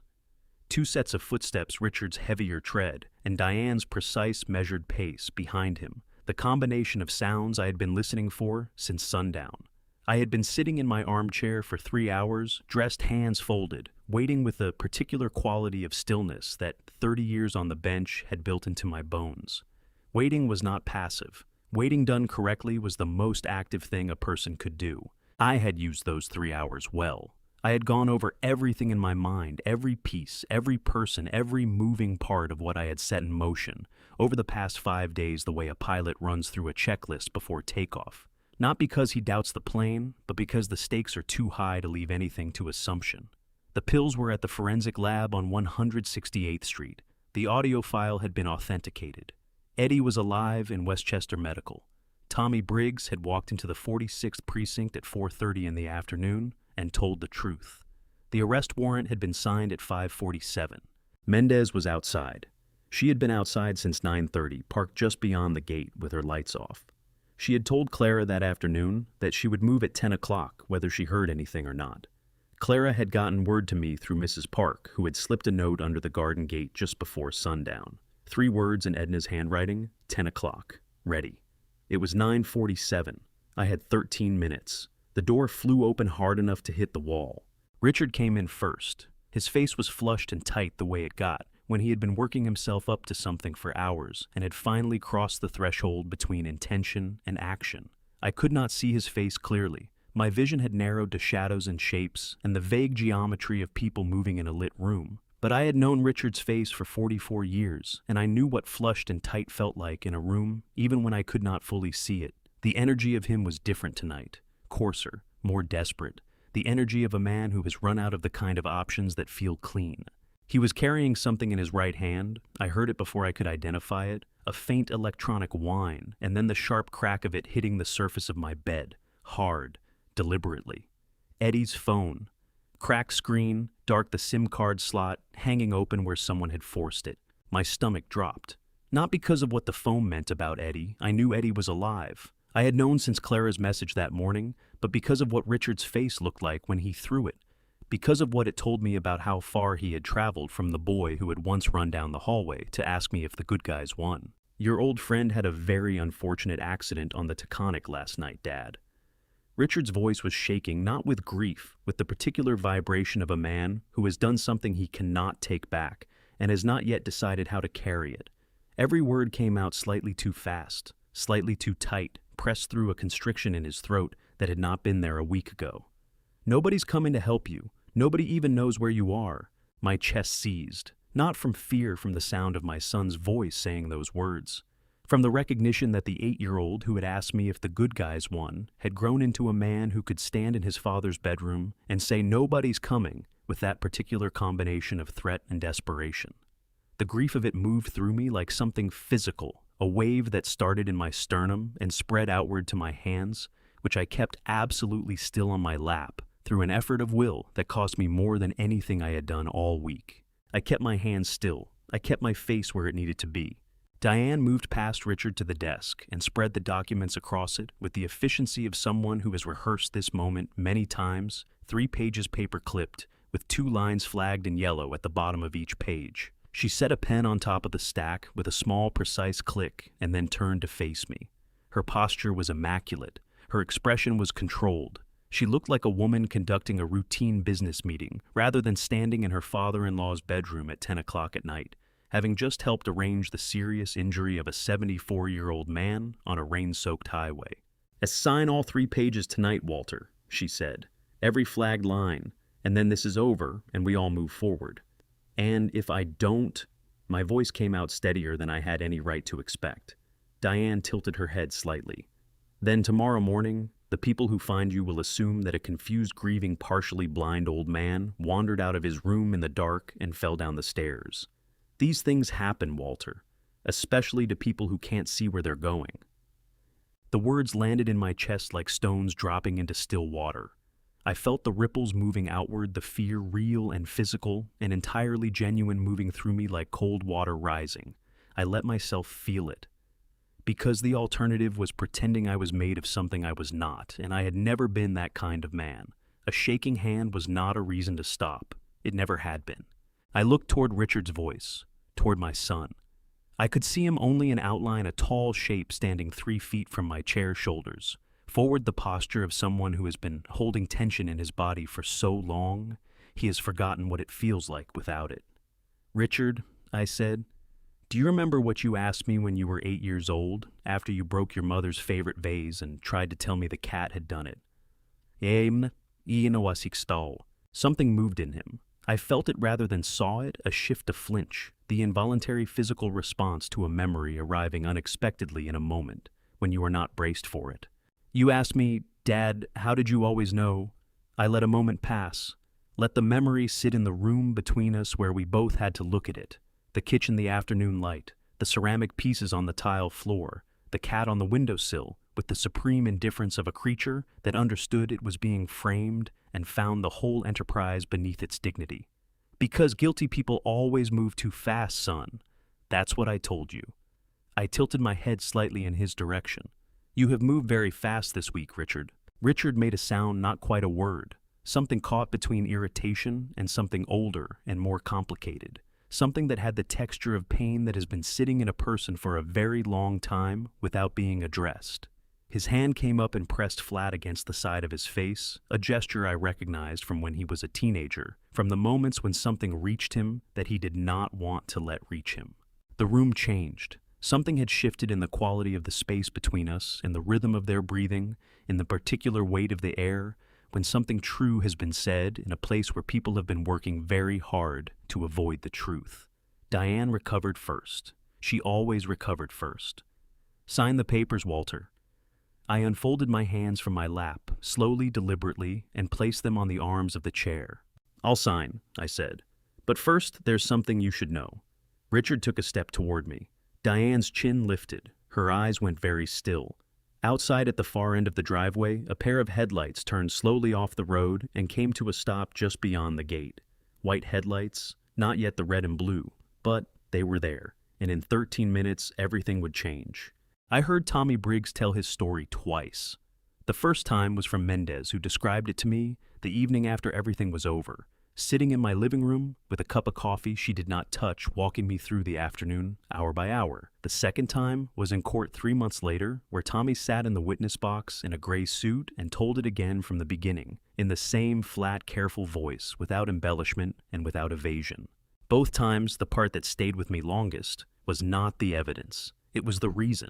Tommy Briggs walked into the 46th precinct at 4:30 in the afternoon on a Friday without a lawyer, without being summoned, without anyone in the world knowing he was going to do it. He had driven himself there from an apartment above a garage in Upper Westchester alone, and he had walked in through the front door and told the officer at the desk that he needed to speak to whoever was handling the Walter Hargrove case. Mendez told me he looked exactly like a man who had not slept, which he hadn't not since the Taconic, not since the sound of a guardrail bending and the silence that came after it. She said he sat down in interview room 3, put his hands flat on the table, and looked at her with the particular expression of a person who has made a decision they cannot take back and has arrived at a kind of peace with that. She sat across from him. She opened her notebook. She looked at him steadily. "Mr. Briggs," she said, "you asked for immunity." "I want to cooperate fully," Tommy said. "Whatever that means in terms of what happens to me, I'll deal with it, but I want to cooperate fully." She looked at him for a moment. "Start from the beginning." So he did. He told her about the surveillance, 3 weeks of following Eddie Callahan's routine reporting, back to Richard, logging the times and routes and habits of a 74-year-old retired lawyer who had no idea anyone was watching him. I listened to this part in court and felt something move through me that I did not have a clean name for. Not anger exactly, not grief exactly. Something that was both and neither. Eddie going about his life in Manhattan buying his groceries and walking his usual route along the river, and having no idea that a man in a car was writing down every move he made. Eddie, who had done nothing except be my friend for 40 years. Tommy told her about the night of the Taconic, the route Richard had planned, the instruction to wait at exit 13, the moment the headlights came around the curve. He put his phone on the table and slid it toward Hayes, who bagged it immediately, 12 screenshots of text messages from Richard, laying out the surveillance schedule, the route plan, the instruction to keep this between us. Tommy, you understand me? This is between us. When he finished describing the Taconic, Mendez asked him the question I most wanted answered. Why are you here, Mr. Briggs? No one came looking for you. Tommy was quiet for a moment. In court, I watched him sit with that question. Not the silence of someone who did not have an answer, but the silence of someone locating the honest one among the available options. It was a silence I recognized. I had watched witnesses sit in that silence for 30 years. I heard on the radio this morning, he said finally. 6:15, the old man survived. He stopped, pressed his lips together hard. Then, I've got 2 kids, 5 and 7. He looked at the table. Sophie just started 2nd grade. Marcus has his mother's eyes. He exhaled a long, unsteady breath that had been sitting in his chest since Thursday night. I kept telling myself it wasn't going to go that far, that Richard was all talk and desperation, and it wouldn't actually. He stopped again. And then it did. When did you decide to come in? Mendez asked. When I heard on the radio the old man was still alive. He looked up at her. I figured if he could survive that, the least I could do was survive telling the truth about it. In court, when Tommy said those words, I heard Clara make a small sound beside me. Not quite a sob, something quieter than that. Something that she pressed quickly behind her hand. I reached over and covered her hand with mine, and neither of us said anything. The immunity agreement took 40 minutes to draft. Not full immunity. Tommy would face charges related to the surveillance and reduced charges in connection with the Taconic incident and 18 months of probation, but he would not go to prison. In exchange, the state received his full cooperation, his testimony, and 12 screenshots that laid out Richard's intentions in his own words. The arrest warrant was signed at 5:47 in the afternoon. Mendez called Clara. We're moving tonight. Is Walter safe for now? Clara's voice was tight and controlled. For now. But, Detective, please hurry. Mendez looked at her watch. 5:52. She looked at Hayes. We wait until dark. I want them inside when we go in. I did not know any of this was happening at 5:47 on Friday afternoon. I was sitting in my armchair upstairs, hands folded, counting down to 10 o'clock, reading the sounds of the house, and waiting for Richard and Diane to come through my door. I did not know that a 32-year-old man named Tommy Briggs had just made a decision that would determine everything. I learned it later, and when I did, I thought about what it costs a person to walk into a police station alone, without being asked, without any guarantee of how it ends. I thought about Sophie in 2nd grade, and Marcus with his mother's eyes, and what Tommy was trying to give them, by being the kind of person who tells the truth, even when the truth is about himself. I never spoke to Tommy directly. There are things I would have said if I had things about what it means to make the right call after the wrong one, about how character is not what you do, when it's easy, but what you do when it costs you something. I did not get the chance to say them, but I thought them. I thought them sitting in that courtroom, listening to him speak, and I thought them again later, and I think them still. Some people surprise you. When you have spent 30 years watching human beings at their worst and their best, and every gradation in between, you develop a sense for who people are before they open their mouths. I had Tommy Briggs wrong. I had him filed as peripheral instrumental, a background detail in someone else's story. He was not. He was the hinge the whole thing turned on. There's something you should know, I said, about why Eddie drove alone that night. Richard had taken another step toward me. I heard at the shift of weight the creak of the floorboard 2 feet from my chair, the particular sound of a man moving forward because standing still had become intolerable. Diane had gone very quiet in the way that she went quiet when she was recalculating, which was more frightening than anything Richard's body could do in a room. Eddie didn't take anything with him when he drove out to the Taconic, I said. No pills, no documents, no evidence of any kind. I kept my voice level and unhurried the way I had kept it for 30 years when reading verdicts that would change someone's life in the next 10 seconds. Do you know why? Stop talking, Diane said. Because the pills left this house on Thursday morning, I said. Through the back garden, through a gap in the fence, into the hands of a woman who has known me for 30 years and drove them directly to a motel in Yonkers before 8 o'clock in the morning. I heard Diane's breath catch just slightly, just once the smallest possible fracture in her composure. But I had been listening to the sounds people made when the truth arrived uninvited for 3 decades, and I recognized it immediately.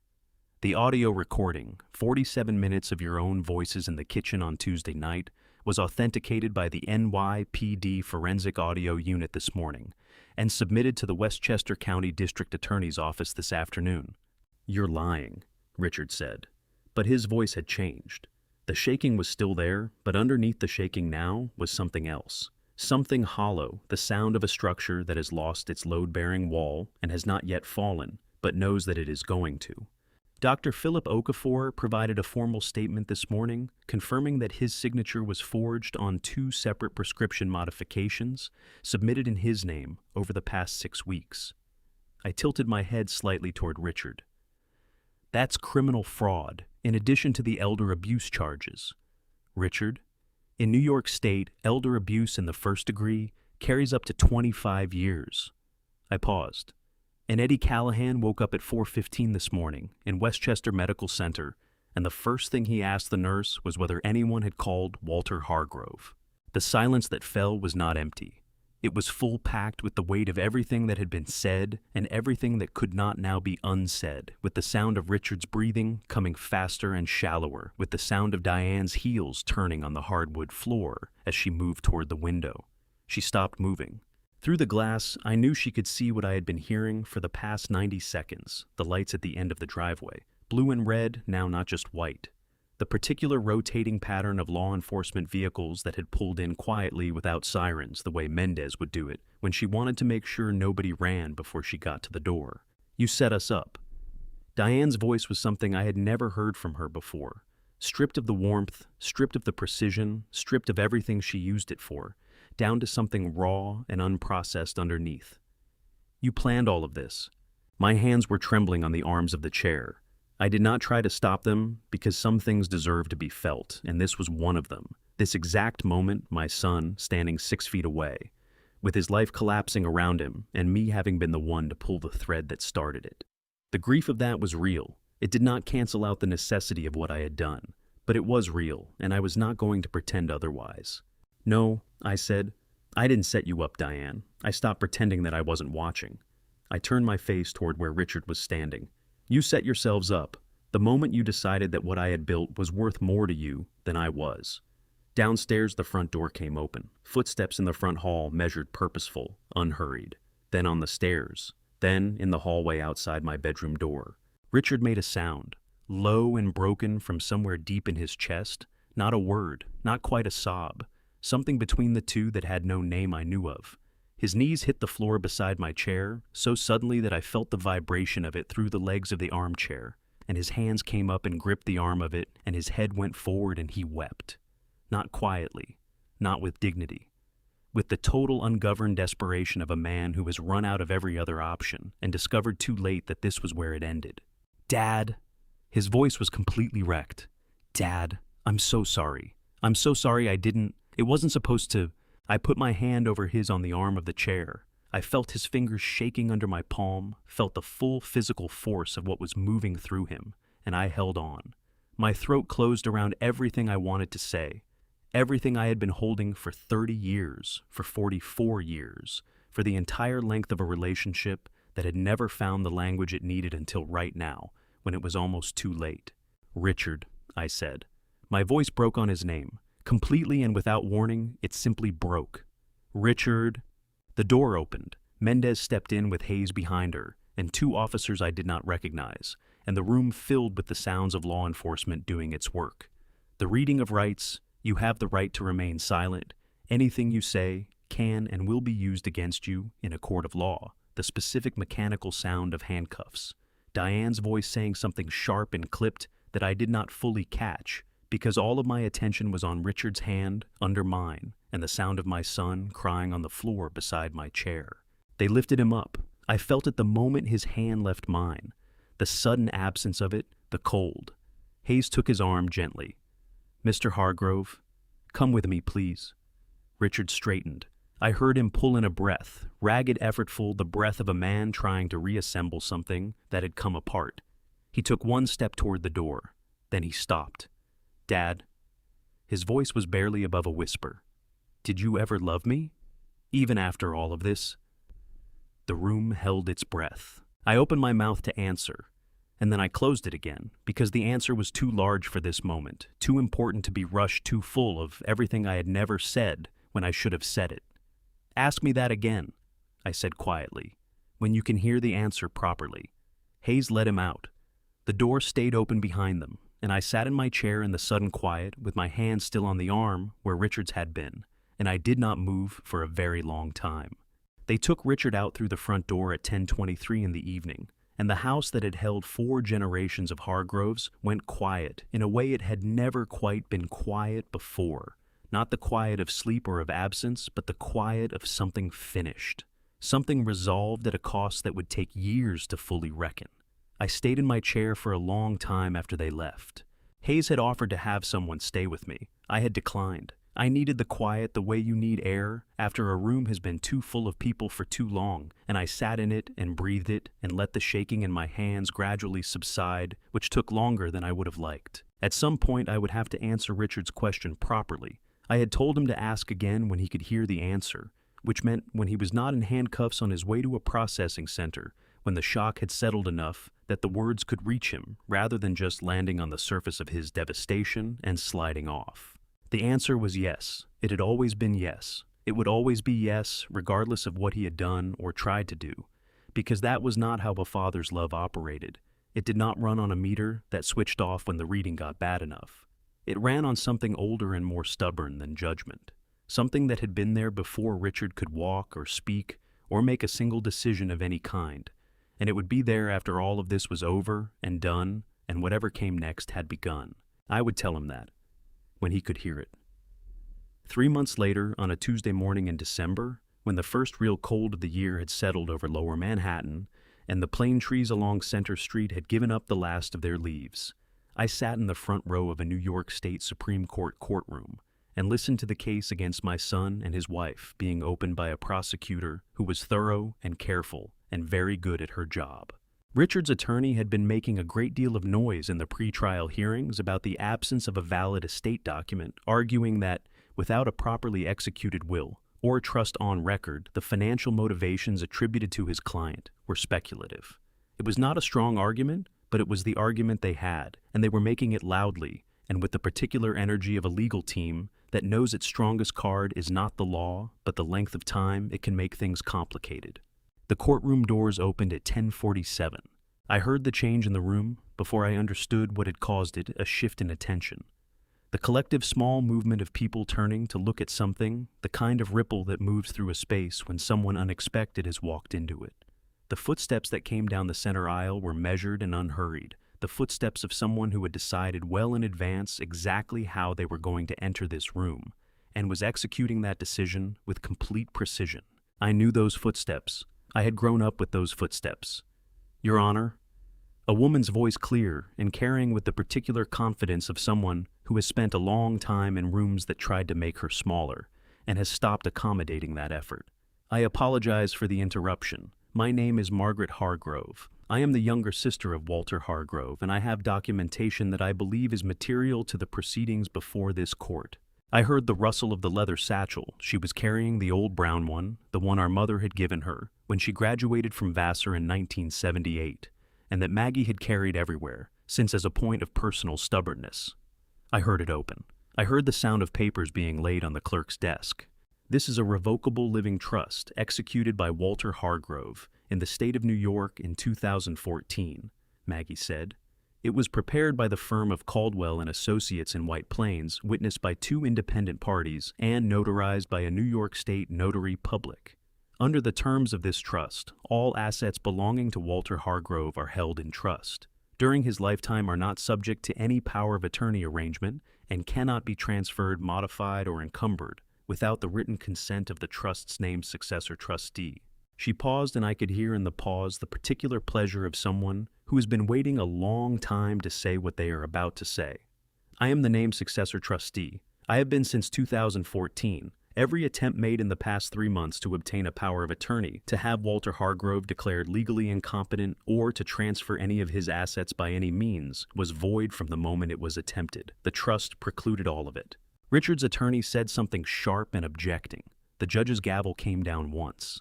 There was a great deal of movement and noise that I mostly did not track, because all of my attention was on the sound of my sister's voice, saying the words she had driven 3 hours from Burlington to say, and on the fact that she was here, and on the particular quality of relief that moves through a person, not like a wave all at once overwhelming, but like water, finding its level in a container that has been tilted for too long, slow and thorough and complete. In the hallway afterward, Maggie stood beside me, and neither of us said anything for what I estimated was a full minute. I could hear her breathing. I could smell her perfume, something simple and herbal that she had worn since the 1980s and had presumably decided she was too old to change.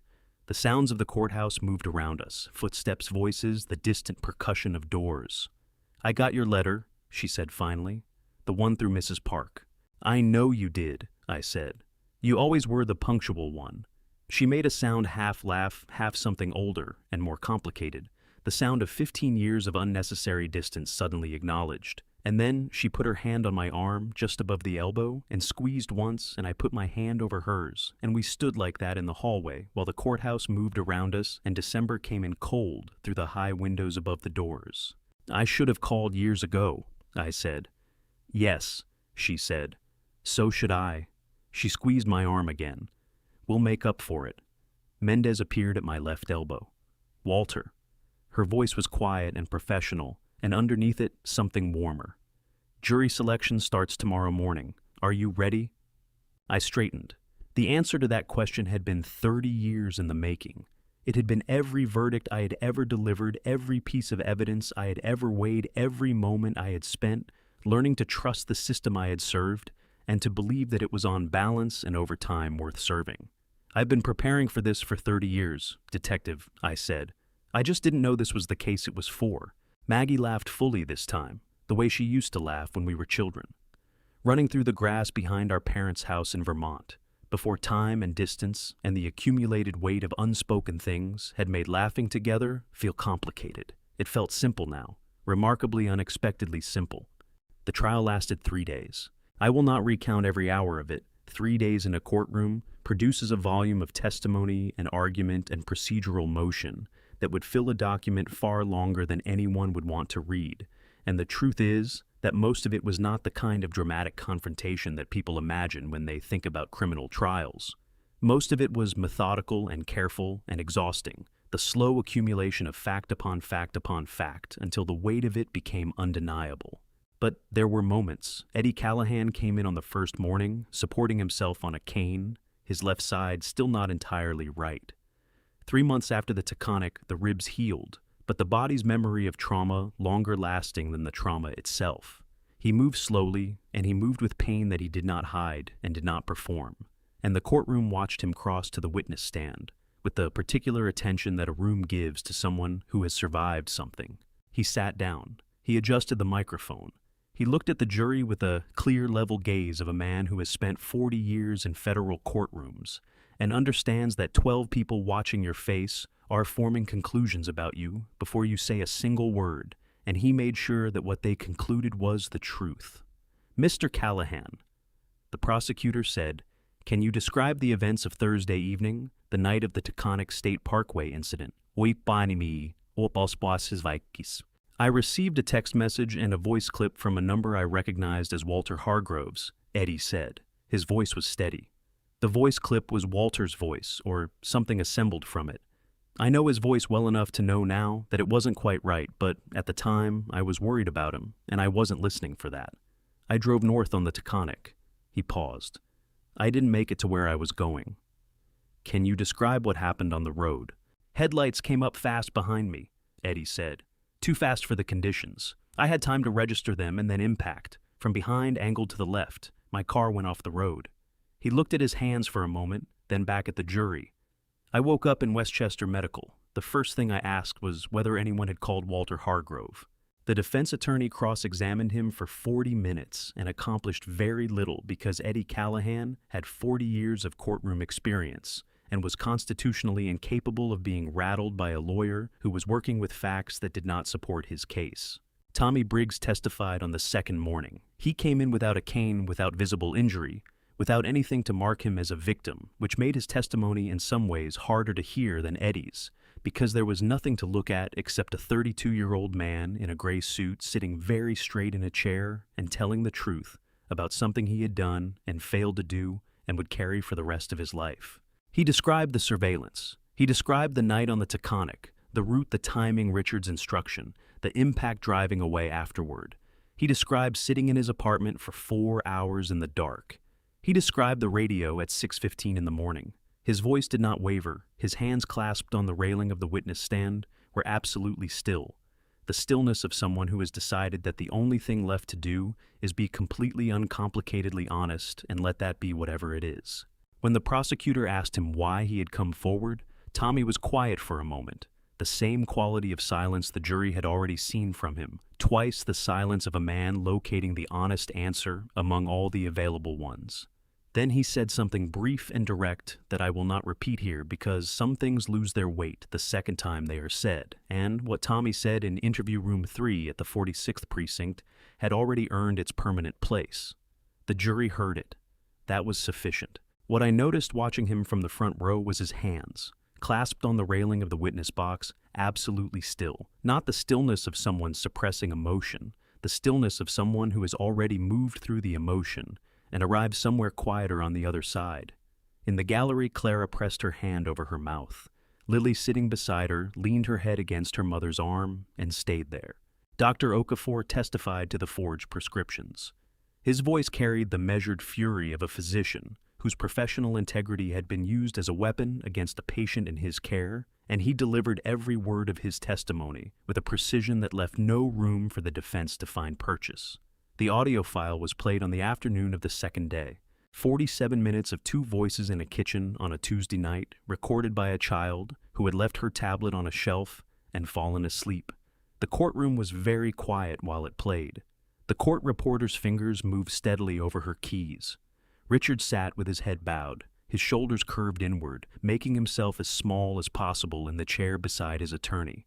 Diane sat perfectly straight and looked at the wall above the jury box, and did not visibly react to the sound of her own voice saying the things she had said, which was its own kind of statement about who she was. At the 43rd minute, Diane's voice on the recording said, "Once they declare him incompetent, Walter Hargrove ceases to exist as a legal person." The jury foreman wrote something in his notebook. 3 other jurors did the same. I took the stand on the morning of the 3rd day. The prosecutor had told me the night before that I did not have to testify, that the evidence was strong enough without it, that putting a 72-year-old blind man on the stand was a risk they could manage around if I preferred. I had told her with more patience than I felt that I had spent 30 years expecting witnesses to come into my courtroom and tell the truth when it was difficult, and that I was not going to excuse myself from that expectation now, because it happened to be personally inconvenient. She had smiled at that. "Okay," she said, "then just tell it like it happened." So I did. I told it from the beginning, the morning Clara was dismissed, the note she pressed into my hand in the rain, the pills, the phone call I had made knowing it was being recorded, the back garden at 5:30 in the morning, the envelope through the fence. I told it without drama and without self-pity in the flat, clear language of someone describing a sequence of events that happened to another person, except that it had happened to me, and every word of it was true. When the prosecutor asked me how I had known to trust Clara Webb with the evidence, I said, "Because some people show you who they are without being asked. Clara showed me who she was every day for 6 years. I simply paid attention." When the defense attorney rose for cross-examination and asked me whether I felt that my own son had received a fair process, I looked in the direction of his voice and said, "The process has been exactly what it should be, the same process I served for 30 years. The same process that protects all of us, including my son, from outcomes worse than the one he's facing now. So, yes, it's been fair." The defense had nothing more for me after that. I stepped down from the witness stand and found my way back to the front row by memory, and the light and the sound of Maggie's breath to my left. She took my arm when I sat down. Across the aisle, I could hear Clara telling Lily, in a low voice, to sit still for just a little while longer, and Lily whispering something back that made Clara make a sound that was not quite a laugh, but was related to one. The jury retired at 2:47 in the afternoon. The wait was 3 hours and 17 minutes. I know because I counted. The jury came back at 6:04 in the evening.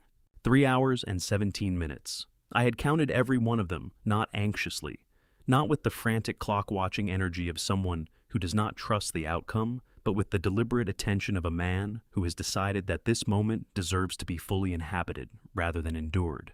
I had sat in the front row of that courtroom and listened to the building settle around me, the distant footsteps in the corridors, the hum of the ventilation system, the particular quality of December light that comes through high courthouse windows in the late afternoon, cold and clear and entirely without sentiment. Maggie sat to my left. Her hand was on my arm.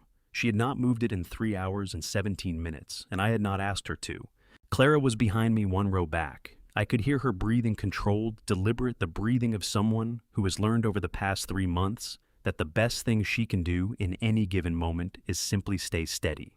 Lily was beside her. I could tell by the occasional small sounds she made, the soft percussion of her feet not quite reaching the floor, the whispered exchanges with Lucas that Clara hushed with patient regularity. The doors from the jury room opened. 12 people filed in. I listened to their footsteps and tried, as I had done for 30 years, to read nothing into the pace or the weight of them. Juries were not predictable by footfall.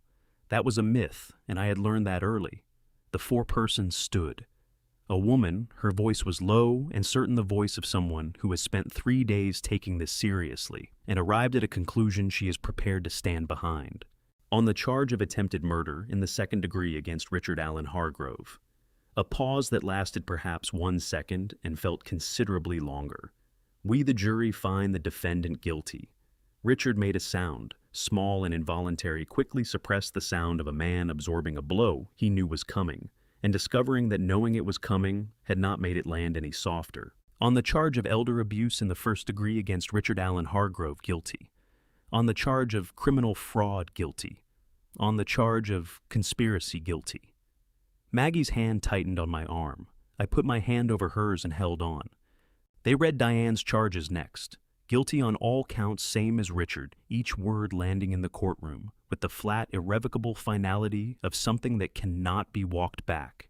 Diane received each verdict the way she received everything, without visible reaction, her composure intact to the end, which was somehow more unnerving than if she had wept or raged.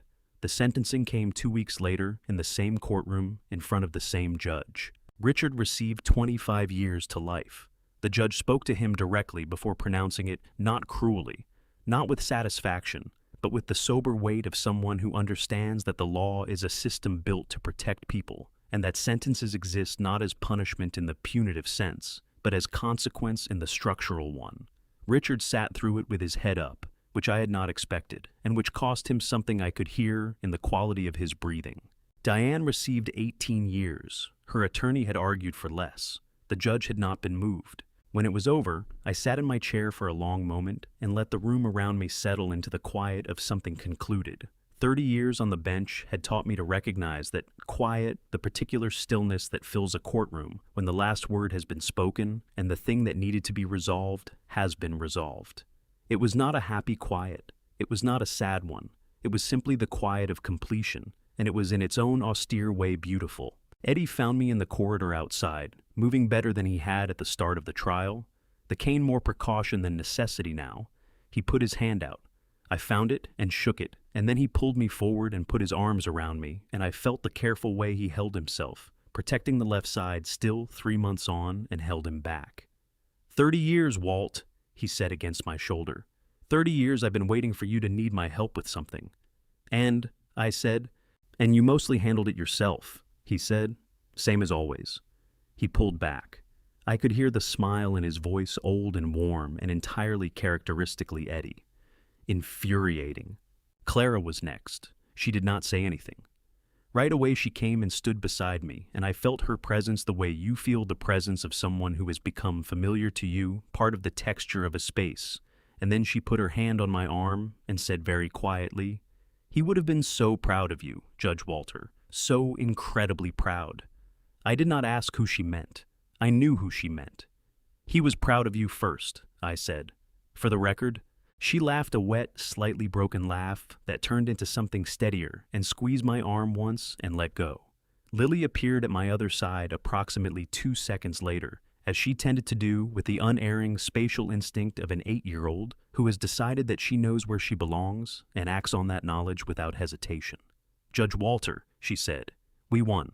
I crouched down slowly, my knees informing me of their opinion of this decision, until I was closer to her level. I found her face with my hand, and she leaned into it the way she always did, unself-consciously, the way children accept touch from people they trust completely. "No, sweetheart," I said. "The truth won. We just helped it along." She thought about this for a moment. "What's the difference? The truth wins whether we help or not," I said. "We just made it faster." She appeared to find this satisfactory. Lucas appeared at her shoulder, silent as usual, and I reached out and ruffled his hair, and he allowed it with the dignified tolerance he brought to most physical affection. 3 weeks after the sentencing, on a Thursday afternoon in January, when a thin layer of new snow had settled over the grounds of the Hargrove estate and the world had gone very white and very quiet, the Eleanor Hargrove Foundation held its first board meeting. It was a small gathering, 5 people around the long dining room table that had seen too many difficult meals in recent years and was overdue for better ones. The foundation's stated mission, as drafted by the attorney Maggie had recommended, was the identification and support of elder abuse victims in New York State, with particular focus on financial exploitation. The funding would come from a portion of the Hargrove Trust income, supplemented by 2 initial grants that Mendez had helped us identify through her contacts at the DA's office. Clara May Webb, appointed executive director, sat at the head of the table. She ran the meeting with the focused efficiency of someone who has been competent all her life and is simply now being given the tools that competence deserves. She had prepared an agenda printed copies for everyone present and moved through each item with the calm authority of a person who has earned her place at this table through means that had nothing to do with luck or circumstance, and everything to do with who she was. Watching her, listening to her, hearing the confidence in her voice and the precision of her thinking, I felt something that took me a moment to name. It was not pride exactly, though it was adjacent to it. It was more like recognition. The recognition of someone who has been seen clearly for the first time, given the space and the resources to be fully what they already were, and is now becoming it in front of you. Eleanor would have loved her. I was absolutely certain of that. After the meeting, Clara and I sat at the kitchen table while Lily and Lucas did their homework at the other end, pencil scratching the occasional whispered argument about whose answer was right, resolved with the quiet certainty of children who have each other as their primary reference point. "Are you sure about this?" Clara asked. She was not asking about the foundation. She was asking about all of it, the arrangement, the house, the altered shape of both our lives. "Yes," I said. "Are you—" A pause, not hesitation, consideration. Clara gave things their proper weight before she answered, which was one of the many things about her that Eleanor would have liked immediately. "Yes," she said. "I'm sure." Lily looked up from her homework. "Judge Walter," she said, with the casual authority of someone who has decided a topic is settled and is simply announcing the conclusion, "When we live here, can we get a dog?" Lucas looked up. His eyes, I could not see them, but I could hear the change in his attention move to me. "That," I said, "is an excellent question that deserves very careful consideration." "That means yes," Lily told Lucas. "That does not mean yes," I said. "It means maybe," Clara said. "Maybe is yes," Lily said, and went back to her homework. Lucas, who rarely spoke when Lily had already said everything necessary, made a small sound that might have been agreement or might have been amusement and went back to his pencil. I sat at that kitchen table and listened to the sounds of the house pencils on paper. Clara turning a page, the furnace coming on, with its familiar low rumble, snow settling on the roof in the particular silence that snow makes when it is new, and the world beneath it has gone still. And I thought about Eleanor, and about the 35 years we had sat at this same table through 100 ordinary evenings that had not felt like gifts at the time, but were. This was a gift. I could feel that clearly. I reached out and found the edge of the table, and rested my hand there, just resting it, feeling the grain of the old wood under my fingers, wood that had held a family for 40 years, through all of it, through everything. And I thought, this is enough. This right here is more than enough. Outside, the snow kept falling soft and steady, covering everything. I have told you this family story because I believe it needed to be told, not to make myself seem wise. I was not wise. I was a father who waited too long, who stayed silent when I should have spoken, who confused patience with permission and called it love. Do not make the same mistake I made. The people you love most are not permanent. The words you leave unsaid do not wait forever. Family betrayal does not begin with a crime. It begins with small surrenders, a boundary not held, a truth not spoken, a warning not heeded. I learned that at 72 in a dark room, holding a crumpled note written in red ink. I hope you learn it in a kinder way. I am not a religious man by habit, but I will tell you this. The morning Clara walked out of the house into the rain, I believe God had already decided how this family story would end. I just had to be willing to play my part. If this family story about love loss and family betrayal reached something in you, if it reminded you that loyalty is still real, that truth still wins, that the people who show up quietly are often the ones who matter most, then please leave a comment below and tell me what you felt. Share this story with someone who needs to hear it. And if you haven't already subscribed, because the next story is already waiting, thank you for staying until the very end. It means more than you know. A final note, the stories on this channel contain fictional elements created for storytelling and reflection. If this type of content isn't for you, we respect that completely. Please feel free to explore other content that speaks to you.